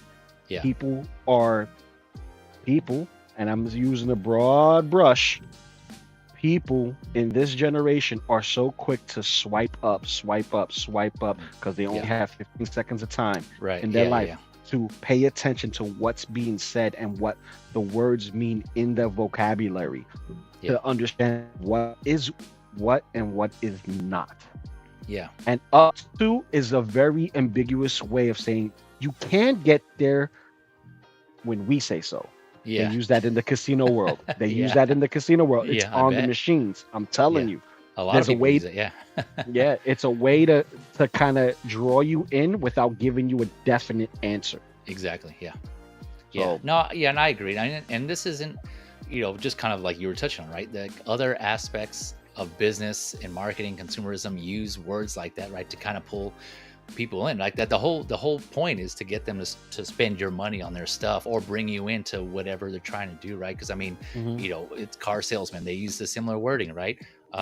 Media, and well, I'm not YouTube content creators, they do the same thing by clickbait, right? That's what we call clickbait. They Oh, yeah, put clickbait. headlines to make you think that they're going to talk about one thing, and they do a a switch, Or the old 180. switcheroo, 180, and they talk about something else, and they don't even answer your question. And it's like, but people do that to draw in viewers, to draw in subs, or so it goes all over the place. And it's just like again, Todd's a businessman. He's doing the same thing that all these other companies are doing. So it's no different. I'm not saying I agree with it, but I'm just used to it. And to your point, Lou, yes, going back to like our we want it now culture and generation, it's just like sometimes, like I mentioned, people just need to kind of read and do the research and make sure that kind of look at it.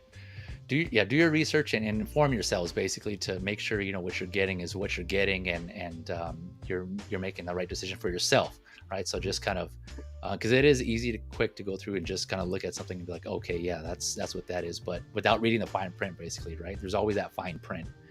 Yep. So yeah. Just like with Mezcos, you have with Mezcos you have subject to change. Yeah. Not final. Subject to change. That means something can get taken away, something can get added on. Using language like that, it's subject to change is clear. Yeah. Meaning it's under the influence of going on the chopping block if something is not up to snuff, or something getting added because it works. Yeah. So a lot of companies, Hot Toys is that too. Like, a lot of people don't notice that, to what we were saying, but if you go on Sideshow's website, you scroll down to whatever Hot Toy just released on the, most of the time, all the ones I've seen in the bottom, it'll say like, prototype, final, subject to change, or something along those lines. So like for that reason, like you're saying, I think one of the in-art figures might have been Joker, but they said the same thing. Yeah. Whatever, like Batman or the Joker, I can't remember. But I think it was the Batman. I think it was the Batman. Gotcha. Ray, I know we did a lot of talking and you kind of been silent there. What is your whole take on this whole Kickstarter approach by big companies? And you think it's, how do you feel about them doing that, and just the whole business practice of how Todd's approaching this? It feels like a money grab a little bit. Like, I mean, I get it though. I mean, you want to entice more people to buy. You do that by trying to make things tantalizing, but I think it can be a double-edged sword, right? Because I'm trying to remember, did HasLab fail at was it the Rancor? Was it Rancor or Ghost Rider? There was a Ghost Rider. Both. I think. Both. Both. Yeah. Both of them. There's where somebody who wanted that figure or wanted it made, right, is going to get, almost jilted out of being able to get a figure that they wanted, right? Now, McFarlane's smart. He knows that this figure is going to be one that's going to be highly sought after. So if you already know you're going to get enough backers and it's already been proven, I'm with Equan. Why don't you just release all the tiers and let everyone have what they want? You're going to get it. You're going to get the money you want. So why? It's almost like a tease. Why the game? It is a tease. Yeah. Like a tease. Yep. Yeah. No. I agree. I mean, he's already. Yeah. Again, it's just kind of goes back to what I mentioned at the beginning about the Hono, right? We all have our idea of what the worth of something, right? So it's just kind of, this is $58 for the standard figure. Do you feel like that's worth it to you, including what you get, right? And it kind of goes with anything else. We apply that thought process with anything we buy. Some less than others, but I mean, that still goes in there, right? Is this going to be worth my money? And again, that just goes back to doing your research, making an informed decision. So, you look at this among other things, and you think, is this worth your money to back this and to get this? And whether, what the accessories it comes with already, if that's good enough, or if you want to do what I'm doing, I'm actually waiting. Like I'm leaning more towards getting this. I just haven't pulled the trigger yet. I haven't backed it yet, but based on what has already been released, like I think it's worth it to me. So I might pull the trigger. I just haven't yet. There's still, like I said, 18 days as of this stream to back this. But one thing I didn't cover was so spawn head possibilities, right? So again, I didn't show these earlier, but the one that's already unlocked is this one here, this Roman helmet. Again, this is the one that comes with the blue and black edition only. But then you have these other possibilities of unlocking. But again, he didn't specify at what amount, so it's still kind of ambiguous, or it's still kind of like vague, or I should say just say unknown on when this will be unlocked, if at all, right? In addition to all these other items. And so, those are possibilities. This one helmet here, you can slide up. I want to say, I hope next these unmasked heads, these hamburger heads you call them, are unlocked next, because these look badass, man. Especially this like open mouth one, screaming one. Yeah, that looks sick, man. I'm hoping that that is unlocked. And I think once either one of these gets unlocked, then I'll probably pull the trigger. Then I'll probably pledge. But you have that. Go ahead. No, I was gonna say, if you was to pledge on these two specifically, which one would you go for? Honestly, I think I would do both the blue and the black. I would do two. And here's where my issue is. Okay. Give me all the head sculpts for one. Yeah. And I can choose just the color of the one that I want. Yeah. You do that already with your colorways, your gold editions, that gold figure that no one wants. Like it makes no sense. Like, okay, I want a calm face with my blue version, but I can't. I will have to double dip and get the black version. Yep. Yeah. He obviously planned it that way, right? So you can get two. So yeah, I know at least with the Roman helmet, I said this comes with the black and blue. So if I get those two, then I'll get this helmet for both of those. But yeah, you're right. There's like some of these that only come with the blue. Some of them, they only come with the prototype, right? So you kind of have to, again, read the fine print on this and make sure you understand that Kickstarter on there. We haven't unlocked them yet, so I didn't highlight it here. But yeah, you kind of see in the text here, like this one, for instance, this helmet comes with the blue and artist prototype edition. So yeah, just make sure you kind of pay attention to that before you put your pledge in, if you haven't already. Or you can still go back and modify it too. Like up until the Kickstarter ends, you can always go back and modify and even cancel, right? If you turns out you don't want this after all, you don't agree with the practices or whatever it is, you can still go cancel your pledge. So you have time to do that before the Kickstarter ends. Or I think before the 24-hour point. I can't remember what it was, but if you go to the Kickstarter, the 24-hour mark, it's before the 24-hour mark. Gotcha. Okay, yeah. Thanks for clarifying. Yeah, that information is also on the Kickstarter website. If you just go to the help and type in cancel, it has that information there too. So, FYI on that if you're curious. But I just realized I forgot to touch on this. So this is the medieval spawn that's out right now that you can get that Lou is touching on here. That's what this one is.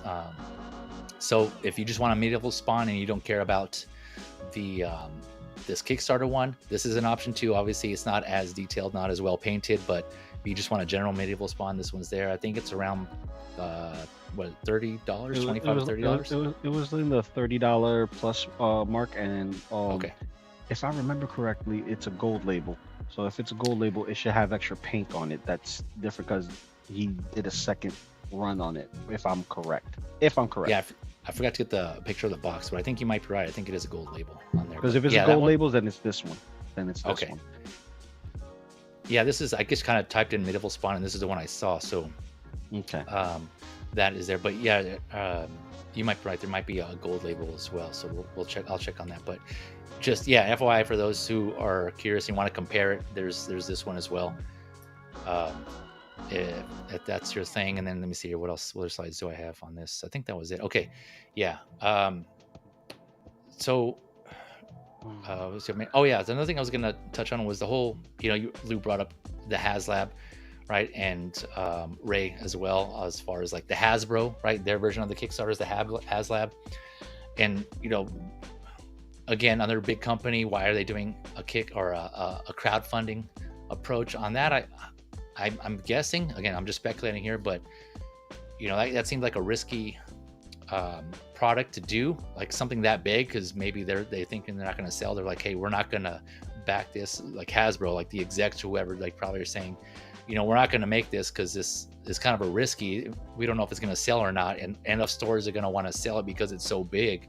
It's going to take up their space. So I don't know how many we're going to be able to sell them to those retailers, Target or Walmart or whoever, online retailers too. So, but the people at Hasbro, maybe they want to make it, right? It's a passion project for them.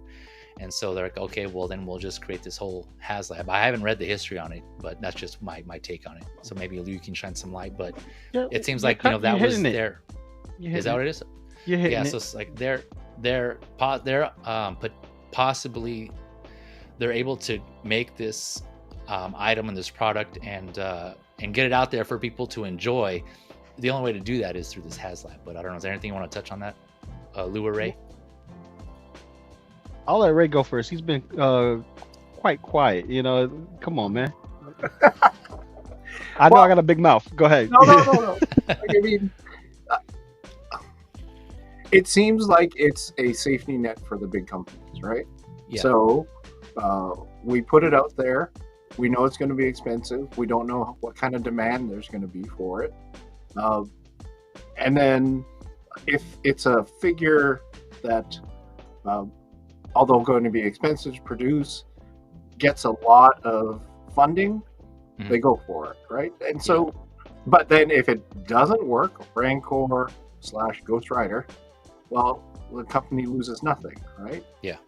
Other than maybe you piss off a couple of collectors because somebody would have wanted like a Rancor or the Ghost Rider, and now they're like, "Screw you, HasLab," right? But I mean, the only one that I ever got in on was Galactus. Yeah, same. Yeah, that figure is huge, though. Yep. I got the Sentinel, so there you go. It's equally as big. I think it was the first Marvel HasLab that they did, and I'm an X-Men guy. I love my X-Men, so being that this figure is like 32 inches tall, something like that, and it has LED features, articulated fingers. It's hefty. You got multiple figures. Paul, give me a moment. Hold on. Yep, no worries. Yeah. Ray, you want to continue your thought? I guess while Lou's out. Well, guys mentioned, like, I think it works if it's a big figure and they're not sure how much they're going to be able to sell, whether or not it's worth it for them to invest the time, energy, money to then create it, right? Yeah. And that's where I think I agree with Lou completely. It then feels like when you've got this figure, a medieval Spawn, well, how is this figure one where there's a question about, hey, should we invest the time, money, energy? Well, of course you should invest the time, money, energy. It's a 1/12 scale figure. It's not something where you're going to pooch the dog on it, right? Yeah. So. I mean, I guess to add on that too, I kind of see what people are saying about the price point in the figure, and it's at this point now, like I personally think it's worth it. Like I was saying, but when it started, maybe not. So, for those of you that are familiar with McFarlane figures, they don't really include all that many accessories to begin with, but they're obviously cheaper. They're around like $25 to $30 ish, and the deluxes are going to be bigger and more expensive, but they don't come with all that much. And I'm a fan of some of the figures, but I never was a fan of the ankle articulation, for instance. They have their flaws, don't get me wrong, but some of them, kind of like other things we've touched on, right? He just has that DC market in that scale, right? So where else can you kind of get those? So it's kind of, you make that choice. Do I want to buy this because it's the only representation that scale, or do I want to just kind of pass on it and get something else? So it's kind of, again, pick your poison, and everyone has their own preferences. But so, I'm not a huge fan of McFarlane figures. Some of them I am, I'll get some, but I'm not don't get me wrong, there are some flaws that they do have, and so I kind of know that going in. And so, but now with these, you're $58 now, everything that it comes with, it seems justifiable for me, in my opinion. But starting off, if it didn't get all that, then I'll be like, I don't know about that. I can see where everybody else is coming from on that point. And yeah, I'm sure he could have. I'm sure, yeah, I agree. He could have done this on his own. He had the money. He could have just made and not included as many accessories, or just did like a deluxe and included some of the accessories. And yeah, I'm sure he could have. I think no one's doubting that. It seems like more he did it to make, yeah, I would say probably say more money, but also add to his resume, quote unquote, right? Of like, you know, the pledge amount and like fastest shipping, like he was saying. It looks like he's just trying to break some records there. And so, I mean, you know, he's doing his thing. I'm not going to hate on him for that. You know, like I said, other companies have done similar things where they're trying to draw people in and they word certain things a certain way. And so, again, it kind of falls back on us, the consumers, on whether, you know, vote with your wallet, whether we want to buy it or not, right? And again, we said HasLab, Ghost Rider, and the Rancor.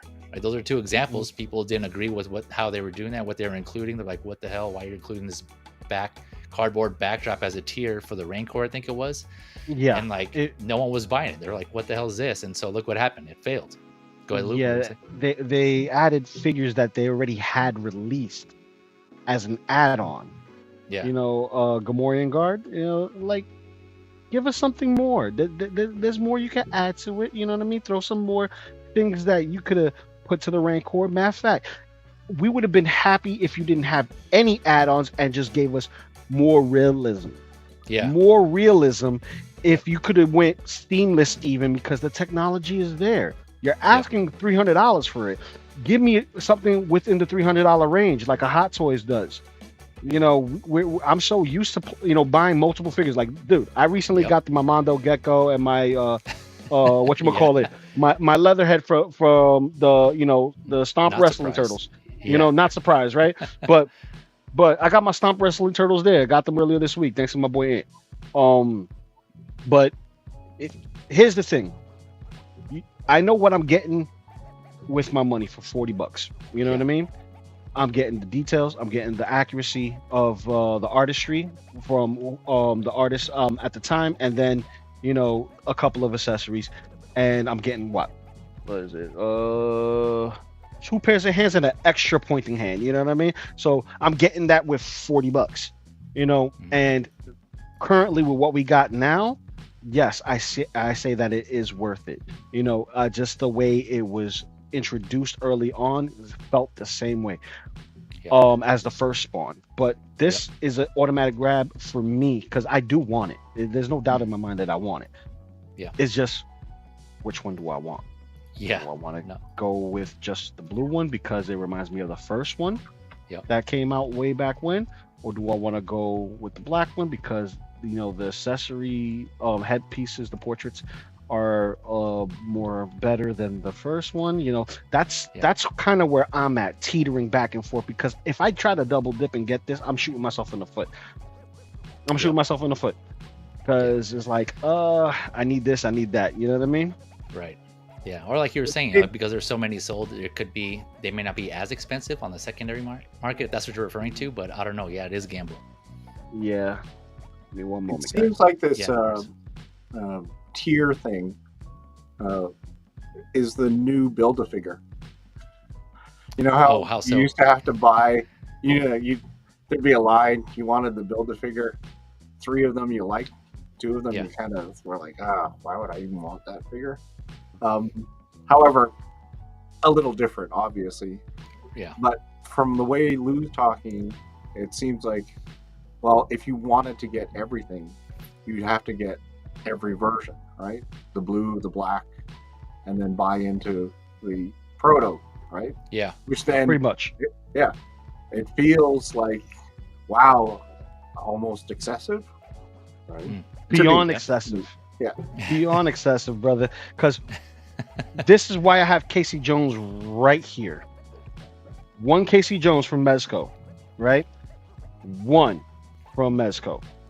You get the battle damage head sculpt, you get the clean head sculpt, and then you get his unmasked head, right? And they did 2 waves of Turtles. They did the Mirage comics, where this one's officially based off of, and then you have the comic book, the animated style, or what they call the promotional versions of the same figures. Yeah. This guy fits in either one. Yeah. He's that versatile. This one figure. Now, when you look at it like that, this right here is a home run, no pun intended. This is like easy top 5 figure of the year from Mezco. You get what I'm saying? And Nice. there was no pull, no push, just one image from a year ago. Automatically called it was going to be a SDCC exclusive or a Mezco exclusive. By the time it got on there, 8 minutes later, sold out. Yeah. Sold out items. That's crazy. McFarlane has a tendency of oversaturating the market where, granted, what I have on my shelf is beautiful, but let me ask, how many of the original McFarlane collectors still have their original sculpted figures? The ones that don't pose, that don't move, but look awesome on the shelf. You get what I'm saying? It's like his style never really changed. Never really did. But, you know, I do want it. I just want to see more innovation into the style that I'm going for more of that 6 scale quality that we've been getting. Because, you know, being in the 2 different realms of 6 scale, 12 scale, and all over the place, I kind of lean myself more towards the 6 scale because I'm getting the bang for my buck. Yeah, I see what you're saying. Yeah. So you know, that's why I'm like, it's a tug of war here. You know, you like what you see, you're gonna mess with it. Now, how often are you gonna put it in your hands? Right. Because I buy a lot of shit. I know you buy a lot of shit. I know you buy a lot of shit, 14. I'm telling you, we all buy a lot of shit. Now, how often do you have in your hands? Like, I tell you this right now, I haven't put him down. I got this one, Odious. You know, Unparalleled Universe. Yep. This figure I haven't put down since I got him yesterday. And I picked these up. They still in the box. Yeah. They're still in the box. Look, I got these guys. Yeah. No, I feel you on that one. Yep. I got these guys. They're still in the box. Yeah. So, you know, it like something that you're gonna want to look at and stare at. Yes, this is a beautiful piece, but I think he could have pushed the envelope a lot more if he would have added real chains, not just on the Morningstar, because on the Morningstar it's a real chain, but on, you know, the skulls across his chest, or even on the Morningstar. So that that's what that is. Okay. Yeah, it's a Morningstar. When it's a chain, when the mace has a chain at the end of the stick, it's called a Morningstar. Oh, I see. Gotcha. Because I was going off of this here. They call it a mace here, but in the comics, I don't know why. Do they call it a Morningstar in there? I don't know why. If they call it a mace, they call it a mace. Okay. I know it as a Morningstar. Got it. So, I'll tell you this much though. Yep. It does have presence. Paint job is better than the original release.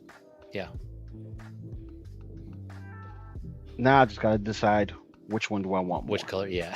Yeah, that's it. Yeah. That's all I'm gonna do with this. Just pick which one I'm gonna want more, and I just wish that he would go 6 scale route and give us some LED features and stuff like that I've seen with third-party figures, because third-party was whipping that ass. I'm just saying, third-party's whipping that ass. I still have that Spawn figure, die-cast armor, chains, bendy wire cape that still look like Spawn's cape from the game, body suit that matches, head sculpt that matches, and LED feature swappable head with what you call it, a sound feature. Like if you snap your fingers loud enough, the eyes light up. You know what I mean? Oh, like, nice. Like that's dope. That's a third party figure. Yeah. That's a third party figure. Third parties are killing it, man. If a third party does it better than you, that says a lot. Yeah. It's your product, your character, and a third party does it better than you. That says a lot. Yeah, let me touch on here in the chat real quick, and I'll come back to Ray for additional thoughts, and I'll close on some additional ones I had here. Chris Allen saying that Galactus was amazing. Yep, I agree. That's why I got it. I'm enjoying it. Let's see. Moose, yeah, I saw this one here, made me laugh. Jay loves to talk figures for hours. You're damn right, and that's why I'm here. That's why these streams usually go, like 3 hours at least. I try to keep them at a minimum, but who am I kidding, right? I just love talking about figures. And again, just talking with you guys, the panelists here and you guys in the chat. So I don't do it that often either. So as you guys know, it's kind of infrequent. So, but when I do, I talk. Yep. See, and Ray agrees here. No cap, no cap, Mike. Let's see here. Chris Allen is saying, ultimately, I do think values in the eye of the beholder. I think medieval spawn here is worth the asking price. If there's a criticism, it's the shipping cost per figure. Yeah, I agree with both those points as well. Both the value there, or the what something is worth, and the shipping is higher than it should be. Let's see here. And then Equan is saying, first Kickstarter had metal chains. Why is McFarlane cheaping out on this one? Yeah, that's what I heard. I'm not sure, but I heard the first one had metal chains. And I don't know why he's went plastic on this one. So it is a mystery to a lot of people on that. Let's see here. The most expensive crowd-funded item I backed was a Super 7 Cat Slayer last year. Oh man, dang, that thing is huge. I can't imagine where you ended up putting that, because that was cool, but it was just way too big for me. Yeah, that's a whole motorcycle right there, bro. Yeah. That's a whole motorcycle. Yeah. Even if it's a miniature one, it's still big. You know what I mean? It's like the equivalent of my Hot Toys Batmobile here. It's huge. Yeah, it was huge. It looks cool though, man. But congrats on that. I'm sure you were stoked to get that in. Ray, any other additional thoughts on this McFarlane Medieval Spawn or the whole Kickstarter thing on this? No, it's cool. Are you getting it? Cross my fingers and toes for everyone who's getting it, that you're able to make the right choice, and that Todd eventually releases all of the tiers, right? That everything comes out. Hopefully, yeah. And then one last shout out to Chris Allen, who literally has been waiting 2 hours to talk about this figure. Yeah, appreciate you, Chris Allen, for sticking around just to get to this figure. Hopefully you enjoyed all the other talk as well, but more so this one too. Yeah, so appreciate you, man, coming through, and for your support, of course. Always appreciate it. Much appreciated. All right, so Jay, it's been 3 hours and 26 minutes. Moose is right. You love to talk. I gotta go. So no worries, man. I'm gonna be dipping out then. But okay. Thanks for inviting me. It was great. Lou, man, I love talking with you. This was great. Bro, anytime, bro. Like my line is always open. You drop a line, you want to chat, we chat, bro. It's that simple. Awesome. It's that simple, all right, my brother. Everyone out in the chat, thanks for joining. Hit that like button on the way out. And Appreciate then that. Jay, take care. You guys have a you good too. rest of the Labor Day long weekend.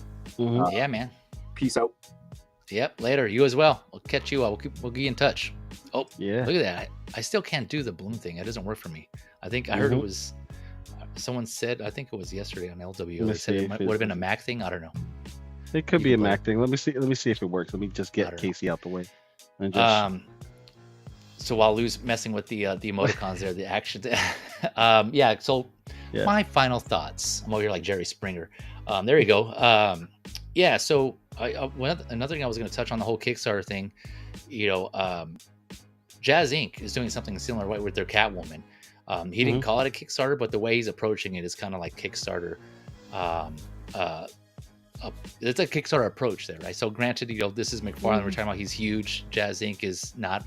I don't know how big they are like financially, but I think they're not as huge and big as McFarlane, but still, like the principle is there, right? He said that he's aiming for a minimum amount of orders, and then once he does that, then he can go in production. And then for every additional orders after that, he can add more accessories and other items and stuff like that. And he has a standard and deluxe, and once you lock in early at the price he puts up when it goes up for pre-order, you're locked there. And then your price locked. Yeah, your price lock. Thank you. Yeah. And so anything else after that he adds, you get for free. But if you wait to pre-order, then you'll get like whatever that current pre-order price is, right? So if you wait kind of just towards the end before, I don't know, like production or before we start shipping them out, then you're going to obviously pay a higher price. So, this similar approach has been done by other people. They maybe don't label it as a Kickstarter. So there's that, right? That's just something to kind of think about in that regards. But again, just to summarize, to sum up, Chris Allen's mentioned it, Lou's mentioned it, Ray's mentioned it. Vote with your wallet, right? If you think this is worth it, obviously, then like anything else, go ahead and pull the trigger. If you don't, then just don't get it, right? You just don't support it. We always say vote with your wallet. The only caveats I would add to that I think would be helpful for people is that if you don't get something and you vote with your wallet because you don't like the way something's being done, be sure to also voice your opinion and critique, so that way you're giving feedback to the company or whoever's making or providing whatever service, right? Because if you just don't buy it, they're not going to know. It's not going to get fixed unless you also kind of give your feedback. I don't want to say complaint. I just want to say criticism or your critique or your feedback, right? So there's that. And also, just like with this Kickstarter, right? Voting with your wallet, unfortunately, only works if you have it, if people do it in numbers, right? If it's huge amounts. If you're like only one person who doesn't want something, again, it's solely your choice. It's your call. But, in this case, McFarlane, they've already pledged like $1.6 million. So it's obviously going to go through and get funded unless everyone just drops out for whatever reason. But, so it's difficult to say. I mean, everyone has their own morals and their own values on, what they think is right, what is wrong. And again, how you want to spend your money. So that's totally up to you. But, sometimes it can be annoying and frustrating if you want something changed, but everyone else is kind of pitching into it and going along with it. But again, that's just, we agree on certain things, we disagree on other things, and there's certain things you can't really change. So it's just preferences, right? Again, we all have different preferences. We all have different things that we collect different ways. So, do what's best for you, basically, in the end. So with that, I don't think we pretty much beat this to death here. But again, I don't know when I'm going to talk about this again. So I just wanted to make sure I got this all out again for other collectors who are researching this and find this video. Hopefully it helps you out. I know we talked a lot, but yeah, I think we kind of just laid it all out there. All of us here on the panel. So yeah, any other thoughts on this before I go on this last set? Just, I think I may be like you, man, and double dip. I may have to switch up the armor though to get a different look. But yeah, I'm gonna have to pledge for 2 of these. And me ranting on it is just me not liking the practice of how it started off. You know what I mean? Yeah. You're a big company. You can make this easy with your eyes closed. You know what I mean? Yeah. And there's obvious proof of it because you had the whole thing in front of you. Right. So yep. It's not like it's not like it's not possible. It's there. But yeah, we're done with this, man. It's just a matter of if I'm going to buy one or if I'm going to double dip and get the black and blue version. So yeah. And also, real quick, I just remembered. Again, if you still can cancel your pledge if you want. That's still an option, or modify it on Kickstarter. So you go back to your account. You can cancel or modify. So you have time to do that. So just an FYI. All right. This other thing, I think Lou, you already talked about this, so no worries if you want to kind of keep it short on this one. But we have here the JoyToy, Bebop, and Rocksteady. And so I talked about the turtles last week, I believe. I think it was last episode of Figure Lowdown. And so these are, these came out not too long after. Let me go back down here to my notes. So 1/18 scale. So we're going smaller in scale. $82 for the set. I think there's some websites where you can buy them separately, but the link I have in the description, it comes with the set. And that's $82. These are set to come out this year, Q4. So coming out pretty soon as of that date. We'll kind of go through some of these photos here. JoyToy don't play.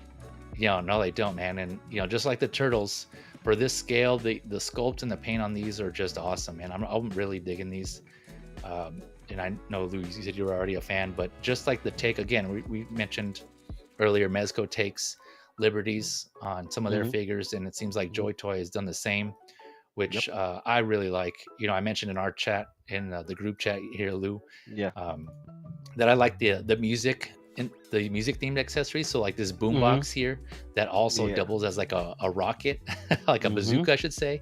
The double guitar that Bebop comes with is really cool. And there's a scene here where they kind of both rocking out. It's really cool, man. I just these figures in overall just look so badass. And I definitely, there was some where I was like, do I need to get the villains for the turtles in other lines and other manufacturers? But these, they just look so cool and they're small enough. I was like, okay, I'll get these.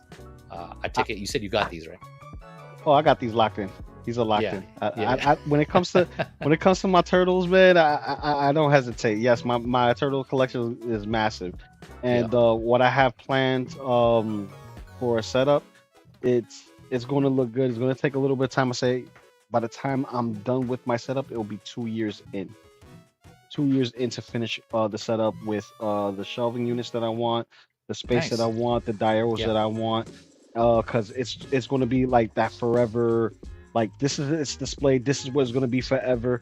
If I want to play around with scaling and stuff like that, I'm still able to do it, but I won't be able to do it right now because there's certain things that are not there yet. Sorry for the back gotcha. noise. I don't hear anything. You're good. At least I don't. Oh, but yeah, I think I already passed. Oh yes, you can see here with this boombox. I already showed the picture where it kind of folds down at the end to become a bazooka. Yeah. Oh, here we go. This right here. There This, you go. this is badass. Yeah. Yeah. I like This is that. cool. That's dope, man. That's dope. Yeah. That's just far out, bro. I love that. And the fact that we're getting Bebop Rocksteady in JoyToy form, it just gets me hyped to see what they're going to produce Yeah. for mechs and vehicles, because they do vehicles, they Yeah. do mechs.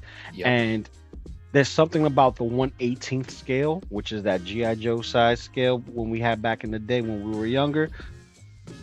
There's a charm to it, and with the advancements in technology, you have no choice but to test the waters on those little figures just to see if this is going to be the most awesome pocket toy you've ever had. Yeah. Because, dude, I'm telling you right now, I love my pocket toys. If I can put it in my pocket and it doesn't poke me, I'm fine, bro. Just throw it in my pocket and we going. I'll go to the mall, pull it out real quick, and Yeah. it's around with the dinner table, The take toy. a Pull snapshot. out the toy. Just The- clarify.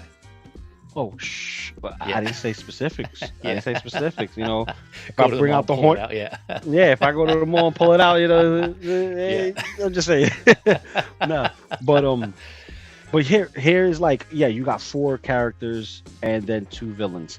We Yep. haven't seen Shredder yet. We haven't seen the Foot Clan yet. We haven't seen Casey yet. We haven't seen Splinter. We haven't seen April. And those are mostly heroes versus the villains. And the villains, you imagine the army build. Yeah. These things are not cheap. No, They're not cheap at all. So it's like here you have to legitimately take your time because they're the price of this guy and double. Yeah. You know, it's Yep. this guy and double. You know, you're paying for quality though, because I'll tell you Yep. this right now. My Warhammer figures, I have 2 of them, and I have a motorcycle, like a big bike, and Nice. they're painted well. The plastic is good, and I have no issues whatsoever. They're small, they're meant to be, but they're bulky and they pose like a dream. This is what you want in any scale. Any scale. You want it smooth, posable, painted properly, good quality plastic. So Yep. why would you want to not pick it up? You know what I mean? Is it because you have too much? Yeah. You know, is it cost too much? You know, Both, it's yeah. crazy. Yeah, no, yeah, and yeah, I agree with all those aspects. I do have some of their mechs. I got a couple of them because I mentioned in the last stream with the JoyToy turtles that I'm a fan of Titanfall 2, right? And so I wanted some representation of that. And although it's not literally Titanfall, but they have JoyToy, has those mechs, and so I got a couple of those, and they come with the little pilots, and it's so badass. They're really posable, and all the stuff that you can do with them, the options, kind of similar to the Heat Boys, the Heat Boys turtles. But not diecast. So yeah, I got some of those. And go ahead. Yeah, I got the Heat Boy turtles. I got Mikey and Leo. I'm waiting for same. Raph and Donnie. Yep, same. But it's crazy, man. Look at this. Look at that. Look at that. Oh my god. Look at like that. I love it. I just love it, man. I just love so it. Cool, like yeah. I'm all in for turtle love. And all the iterations of turtles. Small, big, wide, fat, chunky, hollow. Wide, yeah. It doesn't Yeah. matter. Yeah. Like I'm in on it. It's just a matter where I'm gonna put it. Right. Because the funds don't stop. The space does. Space does. The space Spoken does. like a true collector. Yeah, the space does, brother. The quick I question. What Yeah, would go you ahead. want to see? What would you want to see made Ooh. in JoyToy? What would you want to see? Next in the turtle line, you mean, or in general? Yeah. Yeah, in the turtle line. I would say what I want and what I expect is probably the same. That's probably Shredder, because looking at these, how these look, I'm looking forward to see how they do Shredder and how he's going to come out. And I mean, obviously, it makes sense, right? Because I was gonna ask you a similar question, like what do you think the next two figures are going to be? Because the turtles, they come in four, and you can put their bases together. And here it looks like they're going to do the same, right? There's only half. So, so I guess question back to you: who do you want? And then what are the next two figures you think are going to be released? Okay, I love smacking people in the head and screaming, Gungala. So I want a Casey Jones. I want a Casey Jones. But what I do see them doing next to go with the villains is a foot soldier and Shredder.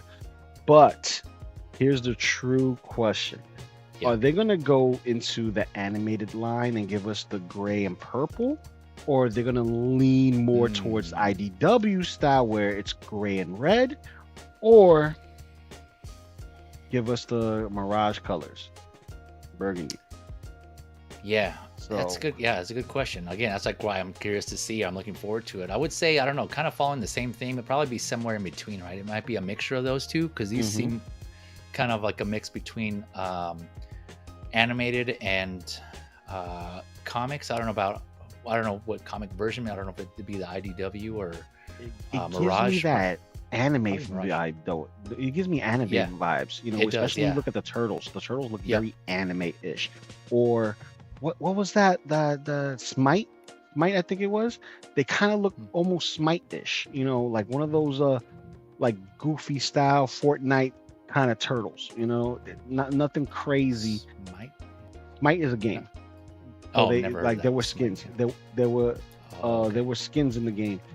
And then you have Fortnite, where they have specific skins. These look like skins added on to, like, let's say Mortal Kombat or DC Heroes. You get what I'm saying? They're not. It's its own take using liberties from the other. Which it looks good. And they take a lot from the OG cartoon and the OG toys, but dude, I don't know, man. Like we do have half, so I could see that. What if they give us a Krang body, Android Krang body, a big one, because it's a mech and it's the first mech in the line? Because I can see that happening. They give us Shredder and then they give us Krang. No foot soldiers yet. They just give us, the big main bads. And then you throw in foot soldiers, Casey Jones, April, and Splinter. People are going to have to army build those foot soldiers just to compensate for the fact that, they got a bunch of heroes. And, JoyToy is all about those army builds. So I could see a 3-pack. Oh, so you just gave me a couple ideas. So I do think they could do a Krang android body, because the whole mech thing. So I agree with that, but I think that would be its own, just because it would be bigger. And so I think they would do that separately. But I do agree that the next two could be a Shredder and a foot soldier. That makes sense to add to these, right? And then you can obviously, like you said, army build the foot soldier. So that would be the next two. I would think that would be connected to these. But then to touch on what you were saying about the additional assistant or the other good characters, so April, Casey, Splinter, but I think the fourth one could be Usagi Yojimbo. That would be the fourth one. That's my guess. That would be nice. But here's one issue. Okay. TMT license does not include Usagi. Usagi is separate. Right. Yes. It's Stan Sakai. Stan Sakai will allow it, but it will be sold separately unless it's tied into something. For instance, when we got the first Usagi for the NECA, right? We could not get that Fred Wolf style in the NECA collection without the blessings of Stan Sakai, because he owns the character. Gotcha. Okay, yeah, I forgot about that part. Yeah, good call. Dang. So it's still a possibility, but yeah, you might be right. That might be a little tough to get. Yeah. But we don't know how far their reach is. Right. Yeah, that's true. Oh. Yeah, that's a good point. But I mean, was it Paramount? I was going to say, was that when these came out, I was already surprised to begin with. Like JoyToy came out with these out of nowhere. Like I didn't even see anything, so it was just I don't know. There's a chance they could get that too. Maybe they can sweet talk. Who was it? Sakai? Would you say his name? Stan Sakai. Stan Sakai. Sakai. Yeah, they can show him. Hey, this is what we've done so far. This is what we think. Maybe they approach him with some prototypes. I don't know. Yeah. We'll see. Fingers crossed. Well, he wouldn't be opposed to it because they just did the 4-pack for NECA last year for the Year of the Rabbit. I have that, and every time they do something with Turtles, the only one we haven't seen yet is Super 7. We haven't seen a Usagi Yojimbo from Super 7 yet. They're the only ones that haven't done it. But NECA, Playmates, definitely. But dude, it's gonna be awesome just to see what could be, because I can still see them do like JoyToy. I can see them do Leatherhead. You know, big version. Leatherhead. Yep. You know, Leatherhead. Rat King. Big boy. Rat King. Let's see. Karai.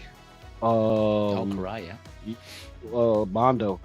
You know, the Punk Frogs. Mondo, you know, because there's the Punk Frogs. It's endless. It's endless. Yeah, it is endless. Possibilities are endless. Yes. Yes. But oh, dude, it's crazy. Let me see. These are dope as hell. Yeah. And my house, what is up? Thank you for coming through. They're saying these are dope as hell, right? Yep. Welcome to the club, man. Yeah, I think we're all in the same boat here on that one.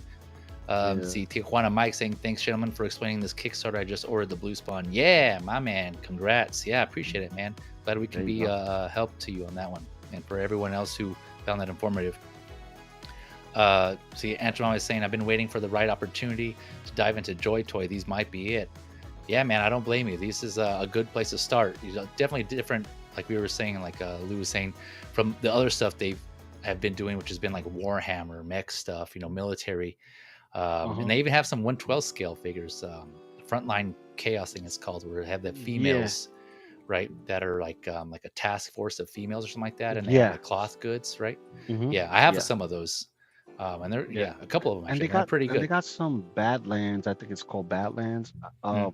They're like almost like a Mad Max world type of line. Like they're all a bunch of different different kinds of things, and you could use those as purple dragons for the turtles if you want. So there's an idea for you. You know, there you go. Yeah. And they have a Sam. I think it's like a ninja or monks, like a 3-pack. Yeah, they have that. So you already got yourself, elite ninjas to go against the turtles. Yeah. So, Yeah, JoyToys does a lot, man. Like if if you like these, go check out their other stuff because they have a lot of different themes and genres that they cover. Yeah, I think you'd be surprised at what they have. Yeah, and they work well with each other. They will work well with each other because you're talking about aliens, turtles. They transcend time, space, and history, bro. Like They're always doing it. They're always doing it. Yeah, they're always doing this. Yeah. Moose is asking, these are licensed. Yeah, I'm pretty sure these are licensed, right? Yeah. Just like the Heat Boys, those are licensed as well. Those came out of nowhere also. But they're delivering, man. They're delivering. Action figure Mike is saying JoyToy mechs are fire. Yeah, man. They are. For those of you that are curious, go check out some reviews on those. They have, again, a lot of variations on those mechs. They're just awesome. The modularity, is that a word? Like just how you can change things around and the customization, display options is just awesome. They're just awesome. Rogue One Photography feels he's thinking Shredder and Krang next, so he's kind of agreeing with you there, Lou. The neutrinos. Anchimama's thinking maybe the neutrinos might come next. Rogue One is asking, did you guys ever play TMNT on the NES? Man, that was a mission impossible. Yeah, man, I had it. And I remember being a kid, I was frustrated. And that just seems to be the consensus. Even now you look at retro reviews and people were just talking about how pissed and frustrated they were. And I was there, man. I don't think I've ever beat the game. What about you, Lou? Did you have it? I never beat the game. I had to go to a friend's house to play it because I couldn't get the game. The game was sold out at the time when I was getting into Turtles and stuff like that. So I was like, that sucks. So I did get Turtles in time. Oh, yeah. I did get based on the Turtles arcade, yeah. Based on the arcade, yeah. I will say, though, the Phil, Rogue One Photography, that the soundtrack to that game, the TMNT on NES. That soundtrack is fire. Honestly, I listen to that. There's a website I go to that has 8-bit music. I can listen to that top to bottom, man. Just like the 8-bit music. It's great, man. You want to talk about great music? When you go to the playlist for Shredder's Revenge. Oh yeah, I got it. I have that, bro. Yeah, that list is crazy. And you know what? One of my favorites, and it was introduced, funny enough, with Casey Jones, and it has one of the best titles, and I use it a lot for Hash Shell Saturday. It's called "A Few Screws Loose," and it's just one of the tracks, and it's trying to remember. It is the stage of Metalhead. Okay. So as soon as you get on the stage of Metalhead, that song is playing but it's funny because it's a double entendre. He's a nut job, a couple of screws loose. Okay. Metalhead. Yeah, Metalhead, he's a couple of screw loose, you know. Yeah, I got the I forgot what I think it's just like the collector's edition, but the one that Limited Run Games did, or I Am 8-Bit, I forget who did it, but of Shredder's Limited Revenge. Run. Yeah, and I got the that had the soundtrack in it. And so with the CD, it came with it on disc. So I had that on there. But yeah, it's a good soundtrack, man. Yeah, the soundtrack was also fire in that one too. Moose is clarifying here, is licensed in the US. So these actually aren't. When the Turtles first came out, those were only licensed in, they were only available, well, I guess I should clarify. It said they were only available in China, or I should say in Asia. But I don't know if that, I would say that also means they're only licensed there, but I don't know. I just know that they were only available through like Asian retailers, and for some reason, Amazon, there was like a third-party vendor through Amazon that had them as well. So I don't know how that worked out, but yeah, there wasn't really any US-based retailers that could sell those that I'm aware of, the Turtles. But it's weird. Yeah, that's a good point too, because I brought this up in our chat too, Lou, that Bebop and Rocksteady, though, I would think they follow the same suit, but they were available on BBTS this time, and the Turtles weren't when those came out. So I don't know what's going on there. It takes time. Once you think of it like this, you have your domestic and then you have your worldwide license. They're two separate licenses, you know, because you're gonna get your worldwide license. That doesn't necessarily mean you distribute at home base. Right. Yeah, so you know, there has to be a starting point somewhere. So if there's a demand for it, they're gonna get it. I see. So do you think they got the worldwide license for these here for Bebop and Rocksteady? Oh, he's being summoned. He's got to go. Yeah. Yeah. Oh, yeah. So I don't know. That's a good question, Moose. I know with the Turtles, those were only available in Asia at the time, in China specifically. So yeah, I'm not sure about Bebop and Rocksteady. Maybe like Lou was saying, they may have gotten the global license because those did so well. Because I know they're sold out at a lot of retailers already. The Turtles, anyways. So I don't know about these though. You good, Lou? Yeah, I think you can still get them in 5K Toys. The Turtles?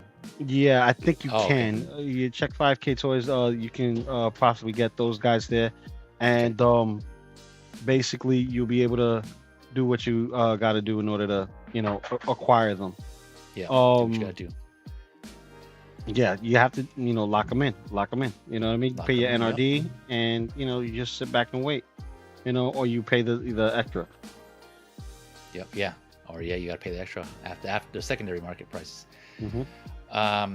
Well, folks, man, we've been talking figures for almost 4 hours. Yeah, I wasn't expecting to go that long, but like Moose was saying, I can talk for hours about figures.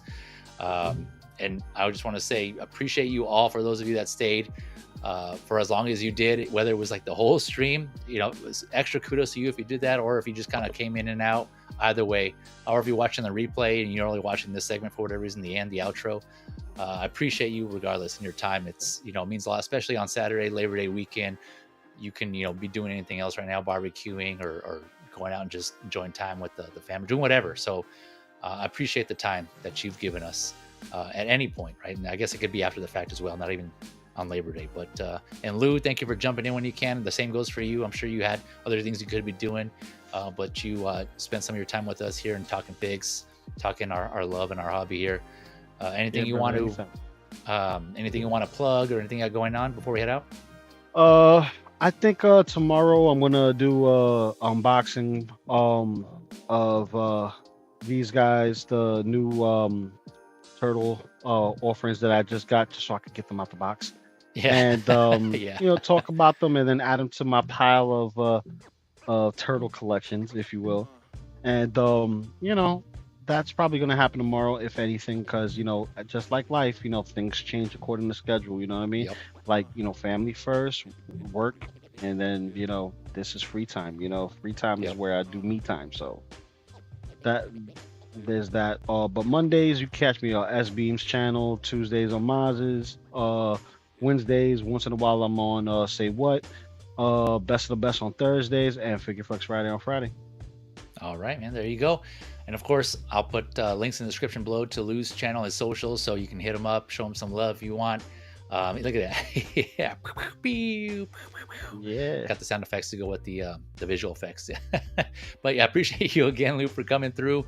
And yeah, and I hear you too on the turtle thing. I think I gotta kind of tone it back a little bit. I think these JoyToys might be my last ones, last turtles figures that I get, because I put up the figures behind me, and I'm sure you've seen the photos. I have a good amount already, so man, like, I'm with you. I'm running out of space, or maybe I already have, I don't know. So I gotta really watch it now, and I think what I have might be good. So it's just, yeah, there's a lot, man. There's a lot. So I'm with you there too, man. We'll see. I might have to rotate my turtles, actually, some here, like with some of the other ones, just because the space is so tight.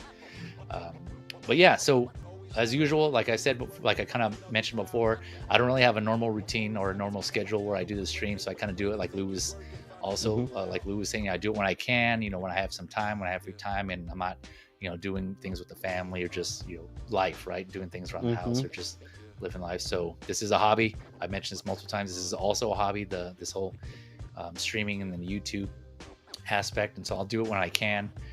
And I never want to make it feel like work, right? So that probably is why I talk for so long, because I enjoy it. I enjoy talking with everybody and about these things.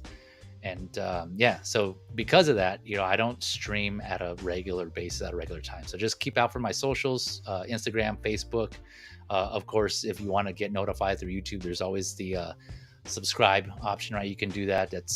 I would say that benefits you more than it does me, because I'm not trying to go for, like, I'm not trying to get monetized quickly. So my goal is not to get so many subscribers. I just appreciate those of you that do subscribe, because that shows me that you're interested and you're generally here because you want to be, and because I don't push for people to subscribe and like the content. I just, I try to be sincere with my stuff and genuine. So, and because of that, I appreciate more those who do like and subscribe, because I know you're here because you want to be.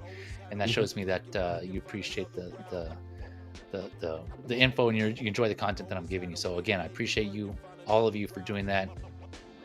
And with that, enjoy the rest of the weekend, the long weekend.